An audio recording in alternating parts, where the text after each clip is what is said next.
Good evening. I call this meeting of October 29th, 2020 to order at 7 p.m. This special board meeting for Thursday, October 29th, 2020 will be conducted completely online. The Governor's Executive Order N-25-20 relaxes the Brown Act requirements for holding public meetings via teleconference. Per normal practice, this meeting will be recorded, live streamed, and televised. Members of the public may attend via the public viewing link located on PUSD's website. Public viewing link will be provided via TV 28 on cable TV or by streaming TV 28 at www.tv30.org. For normal practice, the meeting will be live streamed and available at tv30.org for viewing and also broadcast live on Comcast TV channel 28 beginning at 7 p.m. The online speaker slip link is available on the agenda. The public will be able to call in using a computer or a smartphone via a link which will be provided following submission of a speaker slip. A telephonic option will also be available. Once connected, the public speaker will be placed in an online waiting room. While in the waiting room, the public speakers should watch or listen to the meeting via the outlets above, as they will not see or hear the meeting while they are connected and waiting to speak. Tonight, public comments will only be accepted for items on the agenda. When the board is ready for public comment, the speaker will be announced in the meeting as to when it is his or her time to speak to the school board, Board of Trustees. The speaker will then be moved to the meeting for comment. TV 30 is only allowing audio at this time, adding a full screen public comment when the speaker is talking. Your yellow comment forms are for items only on the agenda. Individual speakers shall be allowed no more than 2 minutes to address the board for sake of time. At this time, I would like to have a stand to do the Pledge of Allegiance. Ready? Begin. I pledge allegiance to the flag of the United States of America and to the republic for which it stands, one nation, under God, indivisible, and with liberty and justice for all. At this time, I'd like to welcome everyone up on the dais and virtually attending tonight. First of all, Trustee Mark Miller, and a congratulations to Trustee Miller and his wife on his new granddaughter, Addison, that was born this week. Trustee Joan Larson, Trustee Valerie Arkin, Board Vice President Jamie Yee, On-Board President Steve Maher, Julio Hernandez, Assistant Superintendent of Human Resources, Ahmad Chico Leslami, Assistant Superintendent of Business Services, Ed Dialazo, Assistant Superintendent of Student Services, Dr. Janelle Woodward, Assistant Superintendent of Teaching and Learning, Superintendent David Hagelin, Patrick Gannon, Coordinator of Communications and Community Engagement, Lanita Villasenor, Administrative Assistant to the Business Service Division, will be helping us out during this transition. At this time, we go to the approval of the agenda. Do I have a motion? I'll go ahead and move approval of the agenda. Okay. Second? I'll second. Okay. Trustee Arkin. Aye. Trustee Larson. Aye. Trustee Yee. Trustee Yee. Trustee Miller. Aye. Trustee Maher, aye. And Trustee Yee? Aye. Aye. Okay. Motion so carries. Approval of the agenda. Number 3, report, discussion, and possible action. Report, discussion, and possible action to approve revised school reopening document. Dr. Hagelin. Thank you, President Maher. We're here tonight to review changes that have been made to the school reopening document, and we'll have a presentation that will outline related issues. So go to the first screen, Patrick, if you would, please. So tonight we hope to be able to provide an update on county guidance. We're also looking to review the July 14th approved reopening plan. We will review our existing MOUs with both APT and CSEA, and then we're going to look at the reopening document and the checklist that will be submitted to the county. Next one.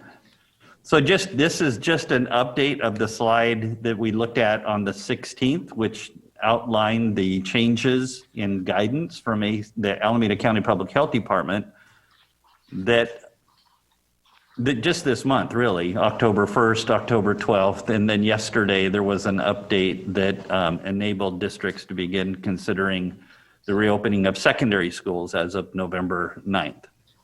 That's new information, obviously, that we just got yesterday afternoon. You'll note that in the July 17th, the July 14th plan, there was information related to our plans for both middle school and high school, but we're still awaiting for the county to give us new direction in terms of guidance. And so we're not going to talk about the secondary schools tonight. We're going to talk mainly about our efforts to open elementary schools as directed by the board on October 16th. Next slide. And with this, I'm going to turn it over to Mr. Ed DeLazzo. Thank you, Dr. Haglund, President Maher, members of the board, cabinet, and community. Good evening. So I have the next few slides, and the first thing that we want to do, as Dr. Haglund mentioned, is just to review a website and some updated information from Alameda County Public Health. So this particular website, and Patrick, you can click on it. It's a hyperlink. So for those of you who want to download this presentation, you can. It's a live link that you can look at. And this particular link I found to be very useful. It's very user-friendly. It's real time. Patrick, if you scroll up a little bit, it might take a minute to load. This is the Alameda County tier status webpage. And what you'll find here, if you keep scrolling down, Patrick, that should load right there. I guess it's not loading. Oh, there it goes. What you'll find is the current status of Alameda County. And that orange there on the top right tells you we are in status tier 3. So, and then below that, you could see the metrics that will determine when the county could possibly move into the yellow tier, which is in the left-hand or the right-hand side of the orange tier in that matrix. The other nice information on this website, right below it, you can see the number of new cases of COVID-19, and that number is 3.2 in the county. Again, this is real-time data, and it's 3.2 cases per day per 100,000 county residents. So that's the number. If you look at the graph, you can actually see where we currently are in regards to this particular metric. And I believe, again, it's that 3.2, and it's in the orange range. So keep scrolling down, Mr. Gannon. The other metric is the overall test positivity rate. And so this is the percentage of tests that were positive, given a positive of the people that were tested. And this is an average of 7 days. And so you can see the percentage of test positivity is 1.6. And that is also it's actually in the yellow tier, if you look at that graph. And then the last metric there is the Healthy Places Index, HPI. Alameda County looks at specific demographics, and they're tracking certain demographics and the positivity rate. And so you can see it's a little bit higher. It's at 2.6%. And what that says is in some of the areas of the county with lower SES or socioeconomic status, it's a higher positivity rate. So they're tracking that as well. There's also other data points in this website. It's interesting to look at, but very informative. So if you have time, feel free to open that link and look at the other metrics. They disaggregate data, age, gender, city information, all kinds of things. Okay, thank you, Patrick. Next page. Okay, so we've shown this link numerous times. It is actually in version 16. It just came out a couple of hours ago. I scanned it briefly. There's new information about travel, domestic and international. So we'll review that and we'll determine what the guidance is from the county. And then also there's information about buses. So students on buses will review that as well. The version 15 update, there's a couple of things I want to review. Face coverings, essentially what it's saying is that the county is not recommending that the general public purchase N95 masks. That really should be reserved for healthcare providers, first responders, because it's medical grade. The other thing about masks is there are some masks that have that plastic sort of vent, and they're saying that that's really not effective and it's not meeting the requirements of the order. So those masks really should not be used for the purpose of mask wearing. So the other thing is that next is the, what am I looking at here? The singing and the band practice. So that is now allowable based on California Department of Public Health. However, you could see there the specific requirements. Must be outside, wear the mask at all times, 6 feet distance. We need to make the parents aware. And then also, it is strongly discouraged to use wind instruments. So we've talked about that as a district. We're thinking about how we want to proceed with that particular requirement. It is allowable, but not encouraged. And then the last thing, there's some information there about vision and hearing screenings. Vision and hearing is required for TKK, 2nd grade, 5th grade, and 8th grade. So we have some new requirements there of how to do the mandatory assessments. Okay, with any new guidance, we're going to review, we're going to develop some procedures, and then go over it with staff. Next page, Patrick. Couple of updates. Again, I'll go through this pretty quickly.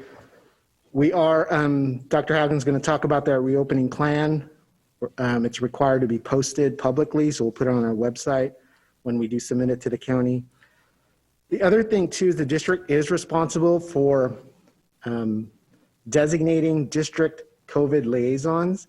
And so we've done that. It's myself, Kathleen Reef, and Leslie Heller. And this week we trained school site COVID liaisons. So we have 2 liaisons per site to manage the illnesses and the COVID cases at the school sites. And that just happened this week. And then lastly, we continue to partner with our labor partners, and I know Mr. Hernandez will go over that in a little bit. Next page, Patrick. Testing. So we are now in the process of contracting with Alameda County, or jumping on a contract with Alameda County with Curative Labs, and that is happening now. Mr. Sheikh Islami and his team have been procuring that contract, and we should be bringing that to the board on November 12th. Okay, I think that's it for me, Mr. Gannon. Next is Mr. Sheikh Islami with his updates. Great, thank you. Good evening, board members, Superintendent Hagelin.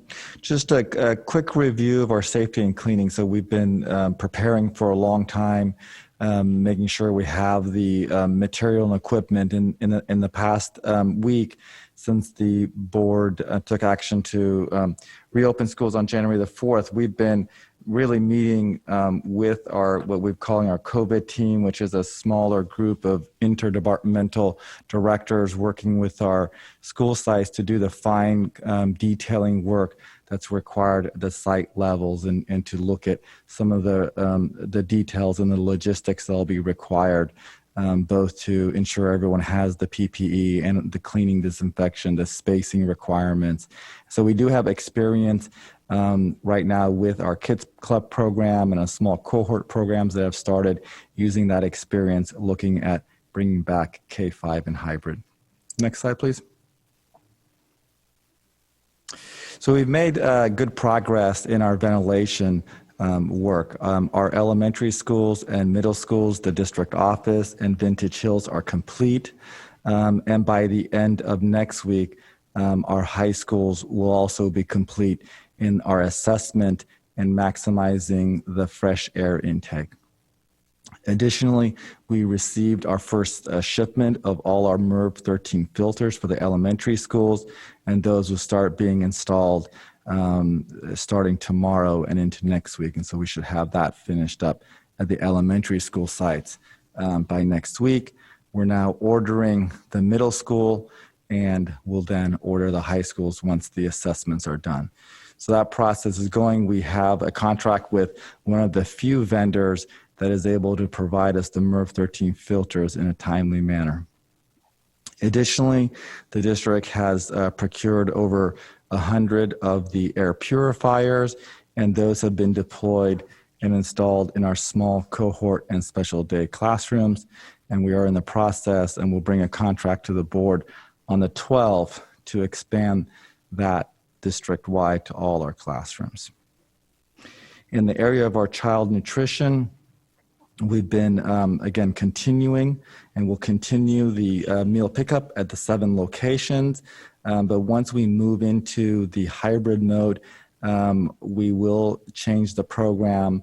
While we'll continue providing meals to the community, there'll be a fewer locations, but we'll provide the meals for either take-home basis for the students in the AM, and for the PM students, they can come in the schools and eat before they start their classes. So those details are being worked out between food services and our coordinators. Again, all the meals are free, and I'll continue through the end of the school year. Next slide, please. The main thing here is we, again, have been continuing to meet with teaching and learning, with our integration specialist, and taking feedback as to what additional technology will be needed to support hybrid learning. So we're in that process of developing list of items, and we'll be bringing those to the board for consideration on the 12th as well. In the transportation area, we are now actually providing transportation to our students in the small cohort programs, and our buses started running this Monday. We have in place screening process, check the temperatures of the students before they enter the bus. The challenge with the buses is going to continue being capacity as we expand to the hybrid model. I'll probably be talking to Ed to discuss the latest updates. But regularly we transport, I think about 200 to 250 students on a daily basis when we are in regular, the pre-COVID era. So going into the hybrid model, we're going to have to look at our routes and how we're going to be able to meet those requirements. So we might need to look at outside services depending on the hybrid model. So with that, I'm going to turn it over to Superintendent Dr. Woodward. Thank you. Good evening, President Maher, trustees, Superintendent Haglund, Cabinet, and Pleasanton community. I would like to take us back to the July 14th, 2020 board meeting in which our reopening plan was approved. At that time, we showed plans for TK-12 that were recommended as noted on this slide. Most importantly, we indicated a need to bring back our early learners along with students in special day classes in preschool through 12th as the first students to return. This would have included an AM/PM model in grades TK through second, an AM/PM or 212 model for grades 3-5, along with a 212 model for secondary students.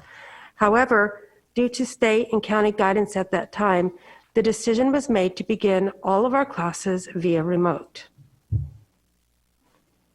This slide outlines our recommendation to begin TK2 with separate, smaller cohorts. This was the recommendation made at the July 14th board meeting. One cohort in the morning and one cohort in the PM to be held 4 days a week on Monday, Tuesday, Thursday, and Friday, with Wednesday being one synchronous class session combined with asynchronous remote learning opportunities. This model was approved by the board on July 14th, 2020, and represents the plan to be enacted for TK2 students when they return in January. And I think I went ahead. So Patrick, if you don't mind, that was the slide I just talked about. There you go. Thank you. For grades 3 through 5, this slide represents a sample daily schedule of the instructional day during remote learning. Important to note is that in all models, the minute requirements for all grade levels are being met through a combination of synchronous, that means Zoom or Google Meets activities, and independent learning activities. We have learned from parent feedback that the execution of a daily remote schedule has been positive for the beginning of the year. It has provided structure and routines that have been essential for our students and their families. Next slide, please. As we now have a date to physically reopen our preschool through elementary schools at the beginning of January, it is time for us to transition to a set plan for grades 3 through 5. Although there are two options presented for grades 3 through 5, the simple logistics of having students on two completely different schedules is problematic for families that have more than one elementary student. Of greater importance is the fact that our elementary students need daily contact with each other and their teachers in order to provide the greatest instructional consistency. And we want to make every effort to ensure that siblings attend school with each other at relatively similar times. Next slide. Displayed in this slide are sample schedules for grades TK through 5th grade, reflecting an AM and PM sessions. At-home learners will be supported with a schedule that is appropriate for each classroom and the learning needs for the students. You will note that site principals with input from certificated staff will determine the instructional learning schedules. We know that we are going to need at least 1.5 hours in between cohorts to clean classrooms. Again, the TK2 schedule is a representative of the plan approved by the trustees on July 14th. And for the reasons previously stated, it is my recommendation that we move forward with AM/PM model for grades 3 through 5 as well. Next slide. On January 4th, we were also excited to see our preschool students come back, and we recommend that a 2-1-2 model be implemented. That is, on Monday and Tuesday, half of the students come back in one small cohort. Wednesday is a asynchronous day with one synchronous session, and on Thursday and Friday, the other half of the cohort comes back. Students are taught in person in Group A or Group B with the remote group having one concurrent learning opportunity per day with teacher choice, along with a bi-weekly individual check-in of teacher choice. If students return on site, we will consider a regular day schedule, Mondays through Fridays, 8:30 to 11:30 a.m. If fewer students return, students who choose to keep the remote options will be provided with one group concurrent learning opportunity of teacher choice during the day, along with a bi-monthly individual check-in for teacher choices. Next slide. So, as you can imagine, there is much to do in the weeks before we reopen. Here is a simple timeline of the planning that has already occurred and will be occurring in the upcoming weeks. Last week, following the 10/16 board meeting, elementary principals convened to plan for the return of students, and this included the development of a parent choice confirmation form that was emailed by principals to families on Monday of this week. As well, elementary principals have engaged parents in virtual coffees to provide an overview of the form that families must submit by tomorrow evening, and to listen to stakeholder input and answer as many questions as possible. In the upcoming week of November 2nd through the 6th, principals will share the choice confirmation data with each teacher and engage the teachers in planning about how to best address the learning needs of their students based upon the distribution of hybrid, that means in class, and at-home students. Since much has changed since the initial survey data that was captured in July, and many families have shifted their decisions to keep either their students at home or have their students return in person, this data will guide the unique planning for each site. And we will need to allow for flexibility to adjust learning routines based upon the data we receive. Our teachers are the best thinkers, and we know that they will richly contribute to the best plans for their students. We will employ various strategies to seek feedback from employees and the community on November 6th through 12th, hold virtual parent-teacher conferences as planned during the week of the 16th through the 21st, and in early December, sites will notify families as to placement in either AM or PM sessions, followed by a final week of all remote learning before winter break because of parent-teacher conferences. And then, health and guidance remaining stable, we will welcome our students back to campus in January. Next slide, please. Thank you. So each elementary site has unique factors to consider when thinking about school reopening. So tonight we have 3 principals that will be joining us. Mr. Chris Connor from Walnut Grove, Mrs. Karen Johnson from Alisal, and Mrs. Villasenor from Valley View Elementary School. And they're going to shed light on their planning processes and key considerations. I'm going to ask them a couple of questions, and we're going to begin with Mr. Connor. So, Mr. Connor, a question for you. Reopening school in a hybrid model is something we have never done before, and there are many details to consider. As the updated commitment data comes in for each of your students, how do you plan to involve your teachers in the planning process? Thank you, Dr. Woodward, and good evening, Board of Trustees, and congratulations to Trustee Miller on his great news. This, like you said, Dr. Woodward, is the first time we've reopened school with a hybrid model in the middle of a pandemic. And with that, there are different challenges. There are technical challenges and there are adaptive challenges. And with the technical challenges, there are clearly defined problems and clear solutions. So for instance, for health and safety, our kids need the masks, we get the masks, we're providing the masks. But with the adaptive problems, with adaptive challenges, the problems aren't as clear and the solutions aren't as clear. And we need to inquire into that to figure out what are some of the issues, and then the solutions will start to present themselves as well. And the only way to do that is through a collaborative approach. So I'm very delighted that we get time to work with our parents and also with our staff. And currently, we are sorting all of the data from the Parent Choice Commitment Form so that we can look at each class roster with an updated parent choice for hybrid, at-home or independent study. This coming Wednesday of next week, we will meet as a whole staff and in grade level teams to analyse the sorted class data. And then we will identify those key findings and possible issues, as I referred to. There are adaptive challenges here, so we need to identify some of the issues. And then following this, we will have a separate meeting to brainstorm a list of possible solutions, and all ideas will be listed. And then we will begin to prioritise our most promising solutions and work with our colleagues at the district office to implement those solutions and our plan regarding the instructional model and any other considerations as well for health and safety and logistics. During this process, we will continue to solicit feedback from our parents, which may involve additional surveys or perhaps some focus group discussions like we've done with the Coffee with Mr. Connor events this week. We still have one more day to go, and at this point, we have had a lot of parents complete the form. Would you like to know about the percentage of families who have chosen different options? So why don't you give just a general overview of that?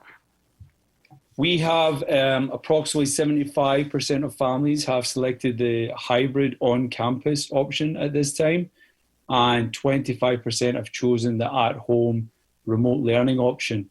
But we still have obviously one more day to go, and I did have the coffee events today. At this point, no parents have chosen the independent study option. Thank you so much, Mr. Connor. Chris, could I ask a question? Yes. Yeah. Approximately how many parents have responded back? When I checked earlier today, 54% of parents have responded. The reason for maybe only being over half could be because I only had my principal coffee event today, and parents expressed they were very grateful to get some clarification, and they will be completing the form soon. We've gave reminders all week, and I'm looking forward to getting hopefully more participation. What is our plan if we get maybe like 85% parents respond? We still have 50% that haven't. Well, what was communicated to parents at each elementary was that if a parent doesn't select an option, then by default, they would have the hybrid option. And Mr. Maher as well, the principals have sent emails and texts to families again tonight, and so that we can hopefully get up to 100% completion by tomorrow, because we really feel like this data will be more valuable if every family completes this parent participation choice commitment form for every student. Yeah, I would agree. Yeah, and our teachers have been encouraging participation as well. Thank you, Chris. Thank you, Trustee Maher. Thank you, Mr. Connor. Any other questions for Mr. Connor? All righty. Well, let's move along to Mrs. Johnson. Hi, Mrs. Johnson. Thank you for being with us this evening. Of course. Thank you for having me. So one of the things that we need to consider is how we'll meet the needs of our students that are in our special day classes or English language learners during our time in remote learning, and planning for that as we return to school in person. What factors do you need to keep in mind at your site as you move forward? Thank you, Dr. Woodward, and good evening, everyone, and thank you so much for having me. As with every student on our campus, we look at our most vulnerable students as individuals with individual needs and believe it is really our job to figure out how to best support them and help them to succeed. We really take an all-hands-on-deck approach and provide every child with whatever services and supports he or she needs to learn, and found that this approach has been successful for every child, even in remote learning. Based on recent data collected at every grade level, our students are continuing to learn at high levels as a result of our efforts. And we know that as we move back onto campus, we'll be able to continue this by continuing to work together as collaborative grade level teams. Thank you, Mrs. Johnson. Is there any more that you'd like to tell us about some of the trends that you're seeing with your response rate right now? Well, similar to what Chris is seeing, we've got about 75%, a little bit lower now after today, of our parents are responding that they're opting to return to campus, about a 60% response rate. And the data for the families of our most vulnerable students is pretty closely mirroring that of our larger population. And then just sort of to add to what President Maher was asking about, even though our percentages are sort of around 60%, I've also sort of been looking at how many families are changing what they said at the beginning of the year, sort of, wondering like that other 40% who hasn't answered and worried about them not being able to share their choice.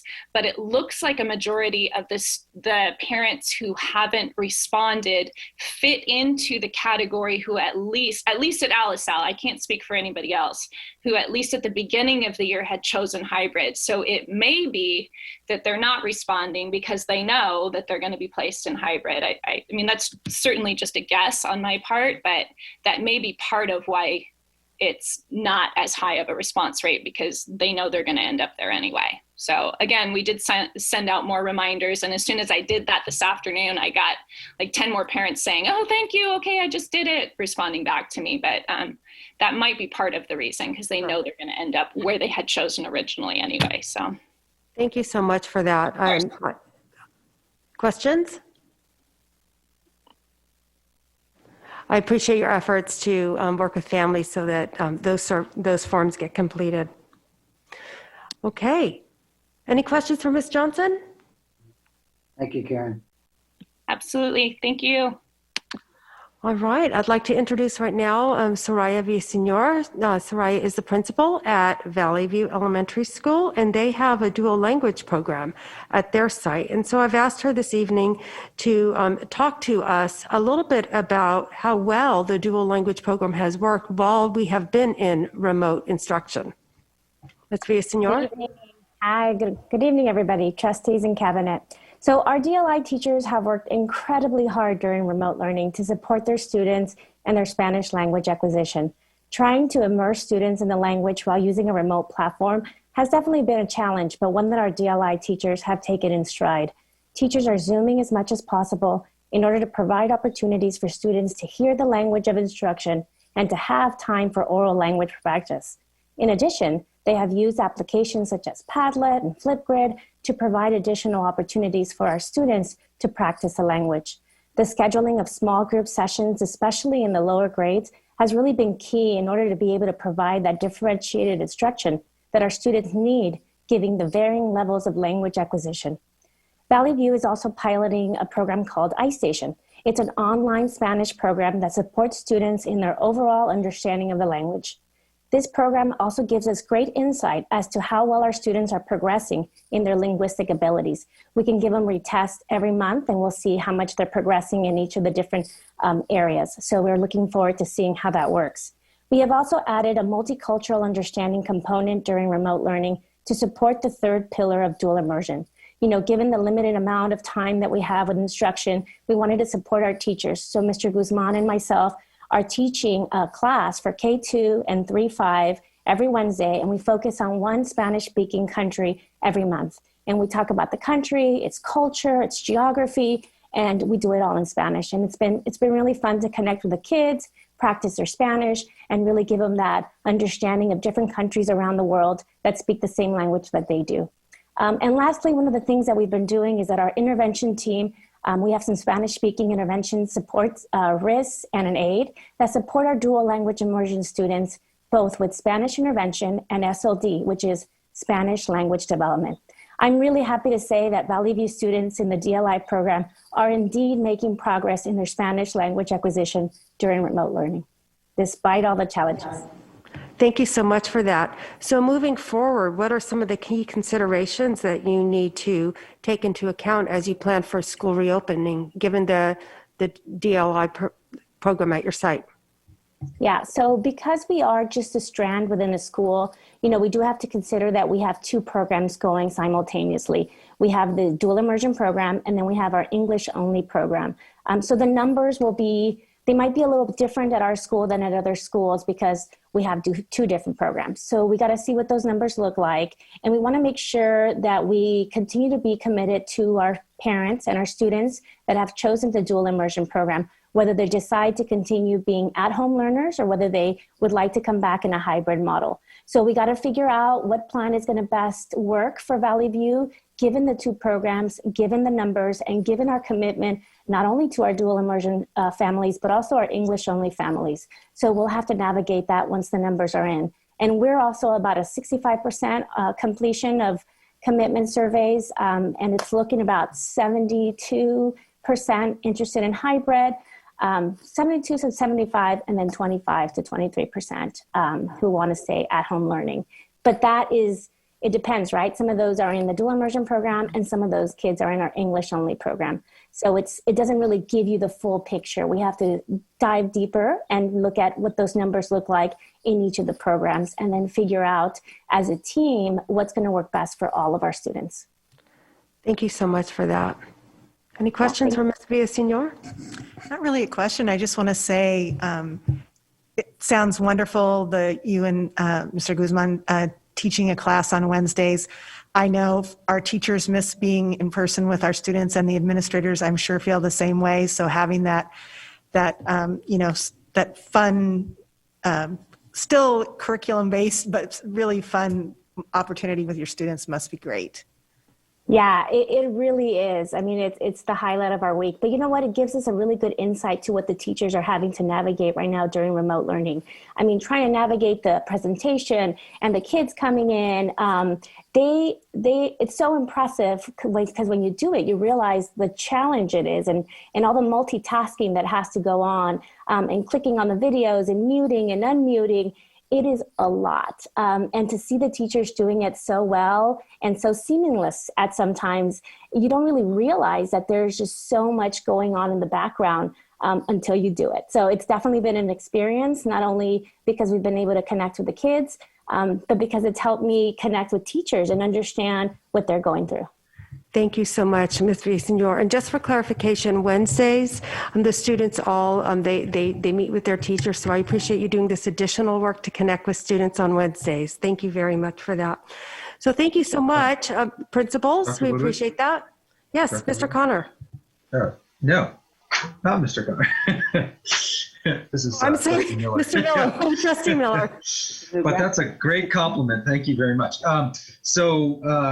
My question to the principals here is, how confident do we think we are given what you're seeing? I know this may be premature, so just say it's too early to tell if that's the case. How confident do we think that the students will be able to remain with their current teachers once we go to the January 4th in-person learning? So I know that's really important for parents. It's definitely been the number one question we've gotten. What do I have a better chance if I stay at home or if I do hybrid to keep with my teacher? Connection and social emotional well-being of our students, it's so important. So I know that that's one of the key things that we have to keep in mind when we move forward with a plan. But I also know that not only is that important to our teachers, it's very important to our families, but it's also to our teachers. So I really feel that we're going to be able to come up with a plan that keeps all that in mind, and that as much as possible, we try to move forward with that. But again, it's going to be about the numbers, and for us, the 2 programs. So we will see, but I do hope that is what we're able to do. I would just echo what Soraya said. I think that is, in the meetings that I've had with parents, that is by far the number one concern that was shared with me, aside from, health and safety issues, was being able to stay consistent with the teacher, which I completely and totally understand because of the relationships and community that has been built in the classrooms, not only with the teachers, but with the kids, right? So they want to maintain some sense of connection, even as we make the change to coming back on campus. And I think, part of it is going to really depend on the level of comfort with our teachers, right? And we have to be able to honor that too. So we've started having the conversations with parents, right? And how comfortable are you sending your kids back? And so we're starting to gather that information. And now we sort of have to have those conversations with and be ready to honor how our teachers feel about that too. And so like Chris was saying, when he was speaking, that's for me really what next week is about for me, is sitting down with my teacher teams and saying, okay, here are our numbers. Let's sit down as teams and figure out what is the best thing we can do to provide consistency and high levels of education for these kids. And at the same time, I need to know how to take care of you guys. So how are we going to do that? So, I said to my parents over and over again, I hear you, I agree with you 100%. And that is going to be, what we are all going to work for. And part of it is just unknown. Like, we're not going to have control over it until we really know how our teachers are feeling too. I would agree with my esteemed colleagues. I just want to reiterate that's been one of the top questions I have received from parents in our focus groups this week. What will my child be able to stay with their teacher depending on the choice I make? And Trustee Miller, I want to say that's a fine Scottish accent you have there. My son is taking Scottish music at UC Riverside this quarter, just so you know. Yeah, maybe him and Chris, Mr. Connor, can sing some Scottish tunes together. I had a follow-up question to that, and this might be too early, for you guys to really know, but just hypothetically, and you might have gone over this with the parents, but hypothetically, let's say, you've got a classroom teacher who isn't comfortable being in person, and the majority of their class wants to do hybrid. So you've got, 15 kids that want to do hybrid, 5 kids that want to do remote, and the teacher wants to do remote. How would that look?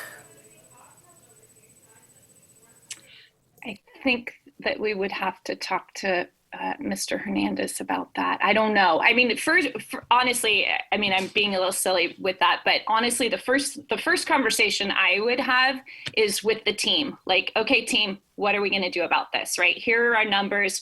We've got one team member who's not comfortable coming back.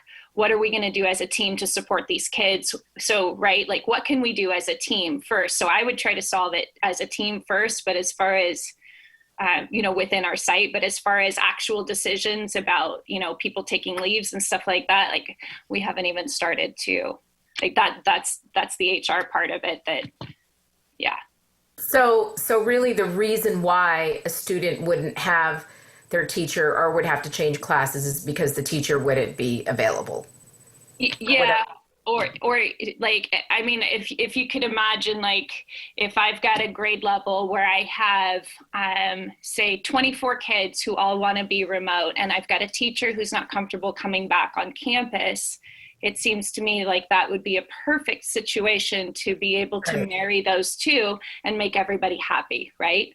I mean, happy in the sense that we've got a remote group and we've got a teacher who wants to be remote. They might not be happy in that it might mean changing some teachers, but at least the health and safety piece would be a connection. Right. So you could put all the remote people together, whether they're kids or teacher, and and then you would end up changing probably in that situation. Right. But that's really, I'm sorry. I didn't mean to interrupt you. Go ahead. Oh, I was just going to say that that's a question that that I've gotten too, people trying to figure out and envision what that would look like for them. And I've really said, it's important for you to fill out that survey so that the sites can really figure out, who's coming and who wants what, so they can figure out the logistics. So not an easy thing for you guys to do. I recognize that it's going to take some real group thinking, but I know everybody will want to figure it out and do what's right for kids. Thank you. I think that's why Karen and Chris and Soraya have hit on it. They're going to meet with their grade levels and discuss the numbers and then move from there. I think they know the task. I'm not sure they like the task, but I know they know the task. Thank you so much, all of you. You've done an amazing job just taking us on your journey and letting us know what you're thinking as we move into next week. And we're all here to support you in that process. So at this point in time, I'm going to pass it to Mr. Hernandez, and he's going to talk with us about some things happening in the Human Resources Division as it pertains to school reopening. Thank you, Dr. Woodward. Good evening, President Maher, Superintendent Haglund, trustees, staff, and community. So we are engaged with our associations in negotiations. We've had our negotiation yesterday with APT. We are negotiating the current Alameda County Department Public Health guidance. Now it was version 15. As quickly things change, we're now in version 16. It's a moving target, and I appreciate my association partners as we attempt to navigate this, because as we talk about it, it continues to evolve, and it's a moving target, and it's frustrating at some levels. So I do appreciate APT and CSCA working with the district and trying to work out those negotiations. Also, personal protective equipment, PPE. So that is something that is on the table, because we, as things change, are going to probably need different types of equipment. Although, as Mr. Chico Salami has mentioned, we are going beyond what the recommendations currently are. It was that we had MERV 13s, and then it was recommended. We're continuing to move forward with MERV 13s. We are adding air filters in the classrooms.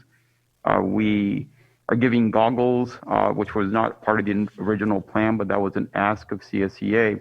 So we are really working with our partners and try to ensure that we mitigate the risks of contracting COVID-19. As part of the negotiations, we are asking that the staff work with our administrators to be able to develop schedules. This is the same vehicle, as it were, the same process that we engaged our associations in when we went to full remote. The principals engaged our staff, and they were able to create schedules that we are currently using now with a measured success, I would say. I know that it has not worked for everybody. I believe that had a great effort, a collaborative effort that did produce fruit for us. And that's the same process that we're engaged in now with APT. There's a multiple layers of questions of what ifs. We really won't know what that looks like until we are able to get the data. Tomorrow we'll have the data for our students, and that will determine the programic need. So staffing will be determined by what our parents select for our students, not the other way around. So it's really crucial and important, as I've worked with Teaching and Learning, Dr. Woodward, and the Teaching and Learning team, as well as Mr. Dialazzo and our principals, to really encourage our parents to participate in making a selection. Otherwise, the assumption is that your child will be in hybrid, which is fine, but we really do want a positive affirmation as to the choice, because those choices will determine the sections or classes of hybrid or full remote. And then that will enable HR to be able to make assignments as to what that would look like.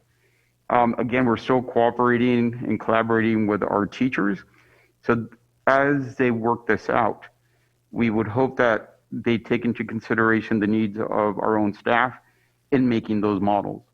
So my hope is that engaging them, we will be able to lessen the anxiety as well as lessen the need for teachers to take leaves, which could impact us. So I've asked that we select November 30th. Next slide, please. Well, I will talk about November 30th later, but I'll talk about the MOUs that we currently have. So we do have current MOUs with our associations. With APT, we do have language as it relates to full remote, which is what we're engaged in now. A partial return, which is what we're engaged in, will be engaged in January 4th. And full return, meaning preschool 12th grade. That language does exist currently in the MOU with APT and there's several pieces to it. But one of the key pieces is that the district could trigger a return of staff with a 10-day notice. And we are exercising that 10-day notice with our APT partners as it relates to a November 30th return of faculty, preschool 5th grade, November 30th, and then with students January 4th. With CSEA, there's also language about safety, personal protective equipment, as well as a recall to work. So our CSEA partners, employees, colleagues have been at work, many of them since we went into a full remote in March, and have not done a remote work. Right now, we're about 92% of our CSEA staff is currently working physically at our sites.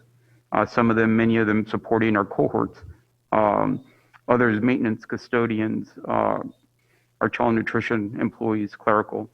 Greatly appreciate the fact that they're here and providing service to our students. That MOU states that we just need to give a 48-hour notice to be able to recall our CSEA employees. And as I stated, we have done that, and about 8% have been staff that have chosen to exercise their legal rights to take leaves. And we have obviously afforded them that opportunity. Next slide. So we are asking staff, APT, to report to their sites November 30th. In addition, the planning for the schedules for our schools, I've also asked that deadline be November 30th, so that we have a period of 3 weeks in order to see what the impact and effects are. In addition to that, in order to determine staffing, meaning that a staff does have a right to take leaves if they choose to do so that we are able to identify the need to be able to have subs in the way of TPSLs. And TPSLs, I may have mentioned to the board at a previous board meeting, are not regular substitutes. These substitutes will be able to be in the classroom for the term of the year without having to have a rotating sub every 20 days for special ed or 30 days for general ed classes. So we are advertising in the independent newspaper, in the Pleasanton Weekly. We are asking the community if anybody is interested in applying to be a substitute. We are actively engaged in doing that. And the reason why is that we do not know how many of our APT colleagues will be asking for a leave. And we need to be prepared to be able to have staff to fill those positions. So the interactive process is outlined here in this slide. Teachers do have the right to take a leave. They do have 80 hours of emergency leave that at this point expires December 31st, but there are other leaves that they may make themselves avail themselves of. And we need that time in order to sort out those circumstances. We want to be able to respect our employees' rights, but at the same time ensure that by January 4th, we have the right staff to be able to provide service to our students January 4th. To that end, we do have in our district a injury, illness mitigation team. Each division has assigned staff to this team. The purpose of the team is to visit school sites with our principals and work with our principals to ensure that the signage is there, the arrows for egress and ingress are there, where students will eat, the arrows, the separations of 6 feet. So there is a centralized team that is visiting every site to ensure the condition of our mitigation measures for our schools. There is a member of CSEA that Laura Martinez, the president of the association, is a member of this team. We have asked APT to submit a name or a person. We are hoping that they agree that this is an important committee. I have not yet heard of who they will be sending, but I hope they send someone. I think that having their voice in this very critical committee or team is essential so that we are able to have our partners fully involved in the process of ensuring the protocols and the PPE are in place for January 4th. So that IIPP team, or the Injury Illness Mitigation Team, is developing a full document where all of our safety plans or our protocols, so that someone may look at the document and find all the resources there. So again, none of that is negotiable, but it is important that our APT members and our teachers and all of our staff are engaged in as we move forward to ensuring a good opening on January 4th. So to the question, I believe Trustee Maher, maybe Trustee Miller, what would happen if there's a combination of issues of staff and students? Some of them wanted to be remote, some of them wanted to be hybrid. We will have to make that determination by November 30th and then be able to put the appropriate staff in those places. So it may be a little bit too early to know, although I need to share with the community that as of the announcement of opening in January, we have not had any APT member file for a leave, which is, I believe, a great sign for our school district. But I will keep the board abreast. Thank you. Moving on, Patrick, good deal. So we showed you 2 documents on the 16th. The document on the right, which is the checklist, is not changed at all. And so that's exactly what you looked at before. The document on the left was simply adjusted so that it accommodated the grade level changes and the total numbers of students that you issued or that you acted on the 16th. So really very minor changes to that plan. So the numbers and the grade levels were changed throughout the document. But these 2 documents, along with the reopening plan, and I want to make sure we're differentiating between the checklist, the document, and the plan. So the checklist is just reviewing. Let's go to the next slide real quick, Patrick. Is just reviewing these issues that the Public Health Department is concerned about. So what are you doing as a district with regards to reopening plans relating to cleaning, disinfecting, and ventilation, cohorting, physical distancing, entrance, egress, and movement within the school? So these major categories, we had to develop a narrative that explains how we're addressing each one. This document, the reopening document, is placed together with the checklist on the website, and it's submitted to the county for review. They'll review it. They say they'll review it within 5 days and get back to us with any instructive guidance. The reopening plan, however, which is that's what says what we're going to do at each grade level, and Dr. Woodward went over it in some detail tonight, was approved by the board already on July 14th. So it's important that the community knows, number one, there's a plan, and there's been a plan since July, and we're acting on that plan now in a stage sequence. And so we will also post that, even though we're not necessarily required to by the county's guidance, along with the document and the checklist. And that's assuming that the board gives us the authority to do that tonight. Next slide, Patrick. There's several influencing factors that are still at play, and it's important that the community knows that the COVID data trends are still going to guide our decision making. We're assuming that the downward trend, the positive trend of COVID cases is going to continue, and we're acting as though that's going to be the case. If that data reverses direction and there's a need to pull back the plan, we absolutely will do that. We've said all along that we're going to do what's safe.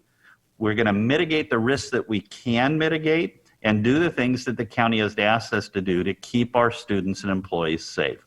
And as long as we can do that, we certainly will. But I just want to make sure we have on the table that we're still going to respond to the data if the data were to shift. We talked a little bit tonight about the developing of school-specific schedules, and that's collaborative work that the principals and the school staff will be doing. That's not necessarily new practice. That's actually a part of our collective bargaining agreement that we signed with the teachers quite a long time ago. It's the schedule of a school is the purview of the principal in collaboration with the instructional staff at the school. And so we are acting on that guidance of the CBA. We're also relying heavily on our parent conversations and surveys. And so again, it's important that parents submit the surveys and participate in the coffees if they're still available.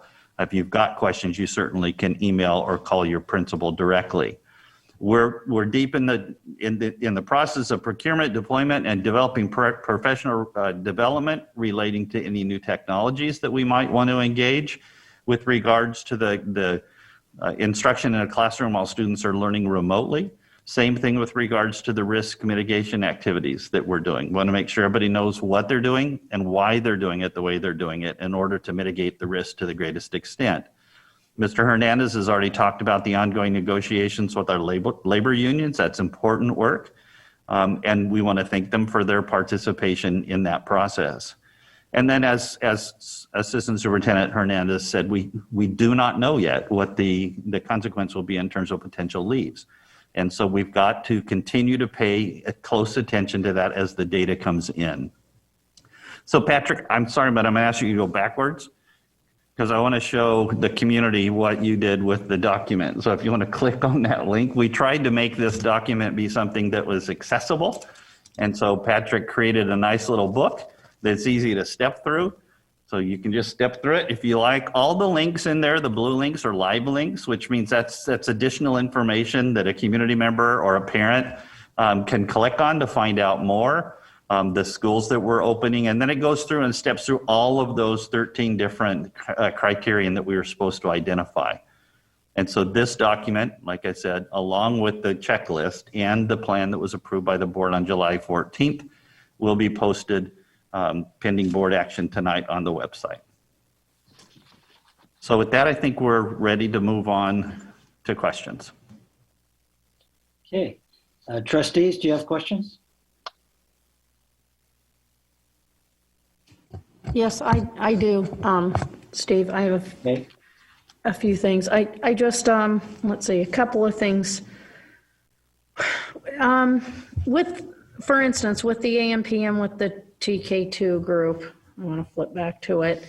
How are, like, recesses, and any of the lunch things that are set on here, the grab and go lunch, the grab and eat lunch, how are those going to be handled? Recess and lunch with kids. So thank you for that question, Trustee Arkin. In our plan that we've developed, the students would not be able to interact with students from other cohorts. So that would mean that recess would need to be staggered, and there would need to probably be identified areas of the playground and maybe a rotation schedule in order to ensure that we keep it safe for our students. We also would need to have some directional arrows in the hallways and all of that so that students know that they can go out to recess. There are some guidelines regarding recess in terms of students should stay 6 feet apart from each other whenever possible and wear their masks. But if they do get closer, it should be students within the same cohort that gets closer to play together.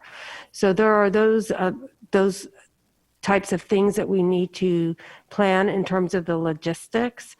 And so that is where we are with the recess. In terms of the lunches, we met with nutrition services yesterday and the whole team, and we are working that out right now in terms of for the AM model, it might be likely that they can do the grab and go lunch and then dismiss. We do need to have a good 90 minutes in between cohorts in order to clean all of the classrooms, since now we have all of the students coming back.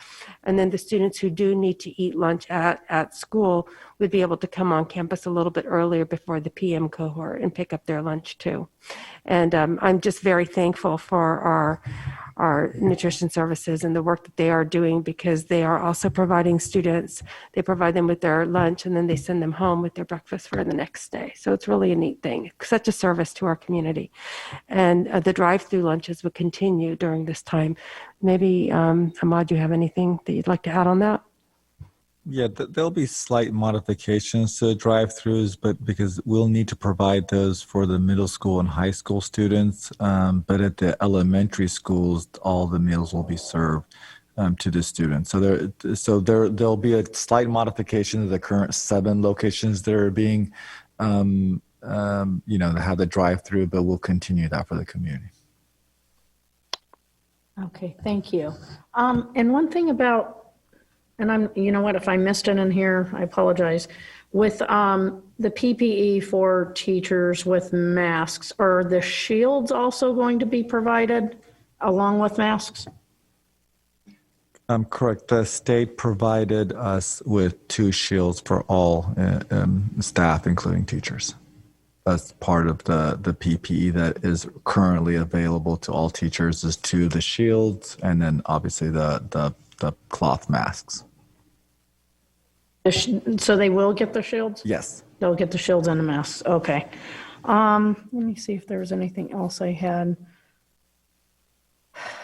The only other thing we've been getting a lot of, obviously, you all know, we get a lot of emails from parents and teachers alike, and teachers and classified employees as well. And they have a lot of questions, very specific on how things are going to work, and very valid concerns. For instance, one, and I'm just going to pull one out, kindergarten teacher with how our restroom break's going to work for teachers, because normally they combine cohorts on a playground in order to do that. So it's little things, that's just one example. Have there been discussions about those kind of details that classified and teachers have been bringing to us and asking how are we going to work all that out? So we've learned a little bit through our small cohort supervision program, which has been really useful to help inform our planning. We do need to get down to that granular level as we return. It's important to keep in mind that the amount of time that students are coming back is a shorter amount of time per block. So hopefully that helps. But we do need to work out, and we will, before the students return, have very thorough schedules created for each school site and each grade level so that those factors are taken into consideration. And one of the things you saw in the presentation was the need for the planning that's going to take place at the school sites. And so I would encourage any employee who writes to you with a question to have them talk about that with their principal. Will do. Okay. And well, this is kind of more of a comment more than a question, but I've talked to some medical doctors about, how to keep people safe. And one of the big things that comes up, like the main thing, I mean, masks, distancing, those are all really important. But one of the big things is sick kids shouldn't come to school. And so I think maybe as we go forward, just really try to emphasize that, whether it's screenings we do, screenings parents do, that we really have to prevent kids from coming to school. If they're sick, they need to stay home. So to just keep that in mind as one of the really, really important things for us to do, with all the protocols we're putting in place. I think that's just an important reminder. So I didn't say tonight, and I normally do, that that in order to do this, we have to do this together. And one of the things that we have to be able to rely upon each other for is if it says don't send your kid to school sick, that you're not going to send your kid to school sick. If an employee is ill, they're not going to come to school sick. And so we have to rely on each other to do the right thing and to hold to those protocols ourselves. And then we have to have the supports on the inside that just in case one of those things fails, we're able to catch it and address it rapidly. But you're absolutely right. We need everybody to do their work to make sure we keep each other safe. Dr. Haglund, can I just add something? So I just want to reiterate what Dr. Woodward said. We've had the opportunity to really implement some procedures regarding your question, Trustee Arkin, or comment, I should say. We've trained now our staff in terms of how to follow the different scenarios that have been provided to us by the County Public Health guidance. And those scenarios are about, okay, if a student is showing symptoms, what are the steps that the staff need to do? If a staff member is showing symptoms, what do we need to do? It's actually, we're very fortunate. Alameda County Public Health has put together a pretty specific and rigorous procedural handbook, I'll call it. And so we're following those, and we've had the opportunity to actually do that in just the short amount of time that we've been in small cohorts. And frankly, over the summer too, when we had our Kids Club, STEAM, and Horizon programs going, we've implemented some strategies, some proactive planning and training. And I feel pretty confident we've been able to work with our staff, and the staff has been great in identifying, students who are ill, and then we follow the process. And to Dr. Haglund's point, our parents are doing those screenings, keeping the kids home when they're ill. If they are ill, when we take the temperature check, we've been able to send kids home, and parents pick them up, or they get to the school right away. So it's been working pretty well. I just wanted to add that comment.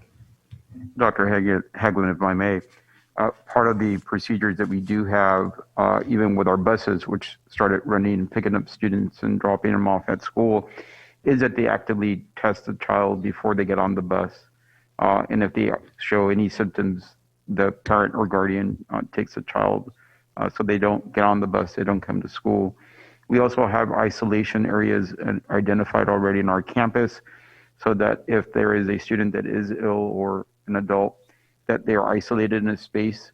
There are also isolation restrooms so that those restrooms are just being used by that student or staff member that may be identified being ill. So they're segregated from the rest of the population. So there are a great number of protocols, strategies that we've been able to develop through the cohorts as well as Kids Club. Again, our staff is being trained, classified staff. We're looking forward to do the same with APT. Okay, thank you. And somebody asked this to me regarding how we will enforce mask wearing, since that will be required of everybody. But if there are children, actually it doesn't matter what age they are really, but will there be a protocol in place if a student refuses to wear a mask or keeps taking it off? Or I'm assuming that question came to me from a member of the public. So I'm assuming we will have some protocol on what to do when we get the principal involved, when whatever. I'm assuming that would be the case.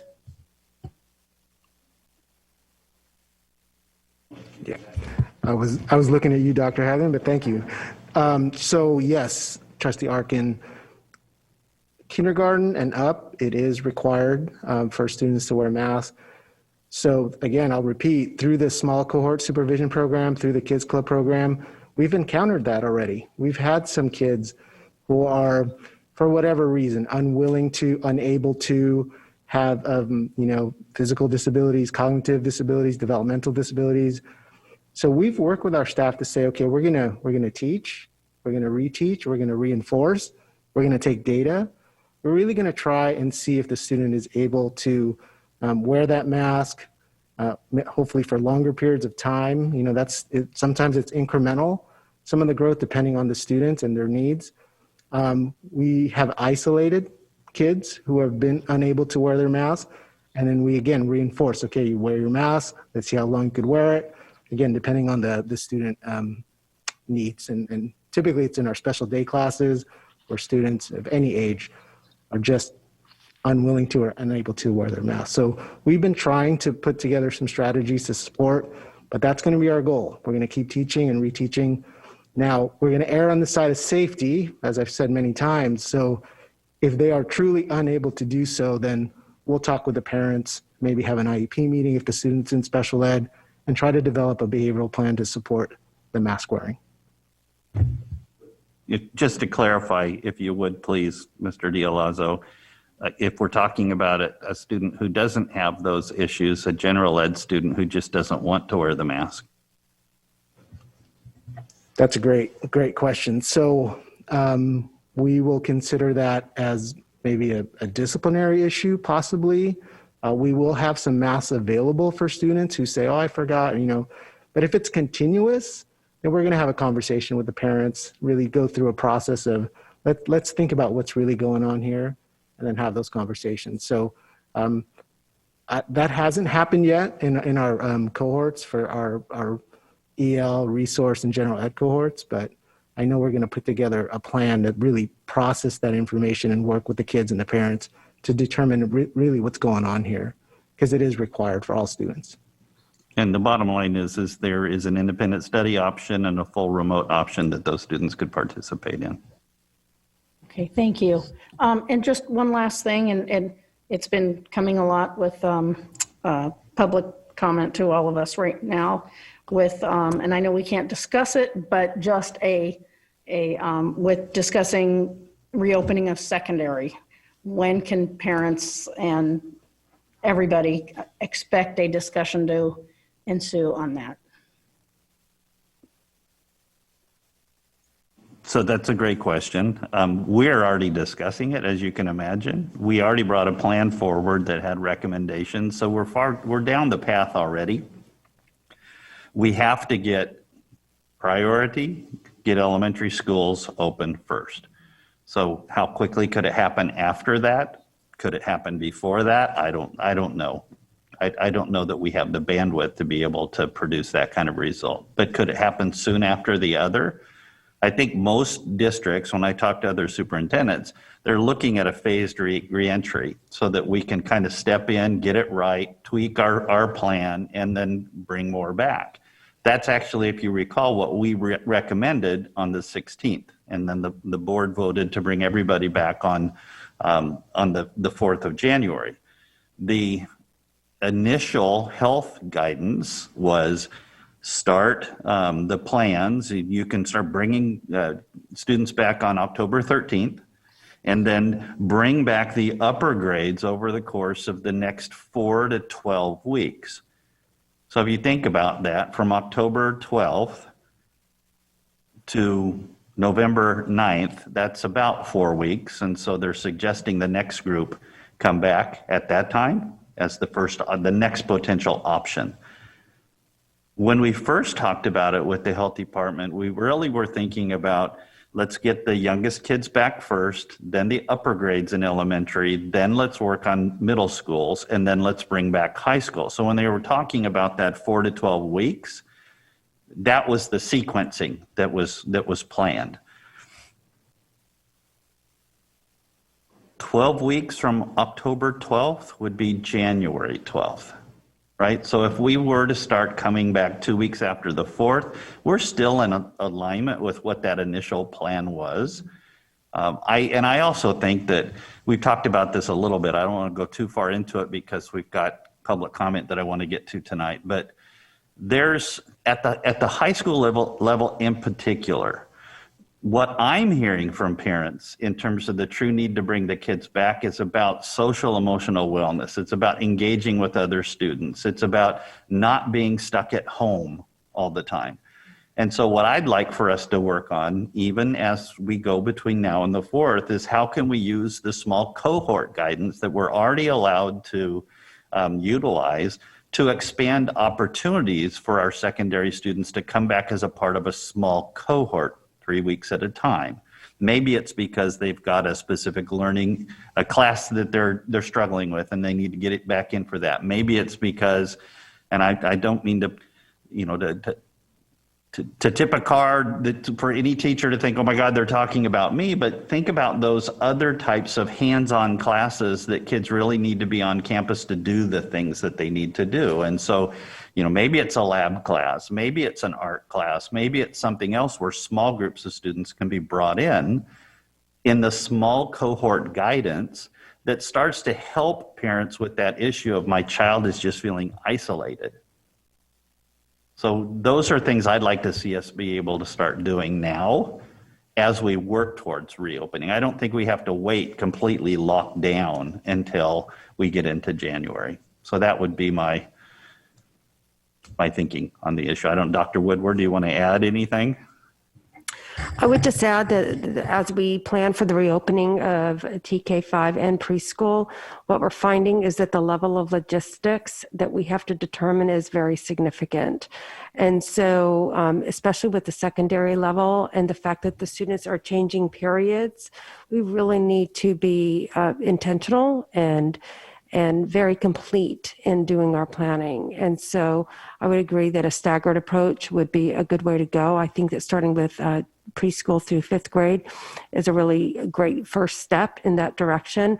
I would also echo what Dr. Haglund said about the need for the social connection. Our students at the high school level are getting they're getting very consistent and very rigorous instruction through their teachers. And I know this because I've been in their classrooms, and I was in a classroom today at Village High School. And I have to tell you, I was so impressed with the deep level of conversation that happened in Mr. Sato's class. It was really amazing. So as we look at bringing our secondary students back, we want to ensure that they're still able to have access to that same continuity of learning that they're having right now, and that they're also safe as they go in between classes. So if there are ways that we can look at having students come back in smaller groups in order to have some intervention or some reteaching or some opportunities to connect in stable cohorts, that would be a great first step to that plan. But on that note, our high school principals and our middle school principals will be talking about school reopening plans on Monday when we meet, or Tuesday when we meet for our principals meeting, so that they're already forward thinking about how they may be able to do that, so that when we get there, we'll be ready. I have a question. So do I, Steve. Yes. Okay, so to tag on to what Valerie is saying, I know that I forgot where I heard this from, but there are some districts that are considering these social contracts. I don't think they're enforceable, but it's sort of like a guideline or, a contract that parents and kids agree to. And it would be things like, I will wear a mask. I won't send my kid to school sick, or I won't come to school sick. If there's a family member that might have been exposed or did test positive, that they would take the responsibility to self-quarantine, right? All those safety things that I think we need to reiterate to people that, we already know from public health what the guidance is, but we need to maybe turn that stuff into our own document. And I don't know, staff is going to have to figure out if the social contract thing makes sense. But it would be great if you could look into that and see if that's something that is doable, and if you think there's any benefit to it. It really is also a communication tool, not just a contract. But I think it's important for people to really understand, if I've been exposed to a family member, I need to self-quarantine and not come to school. It could be a cousin, it could be a grandparent, whoever.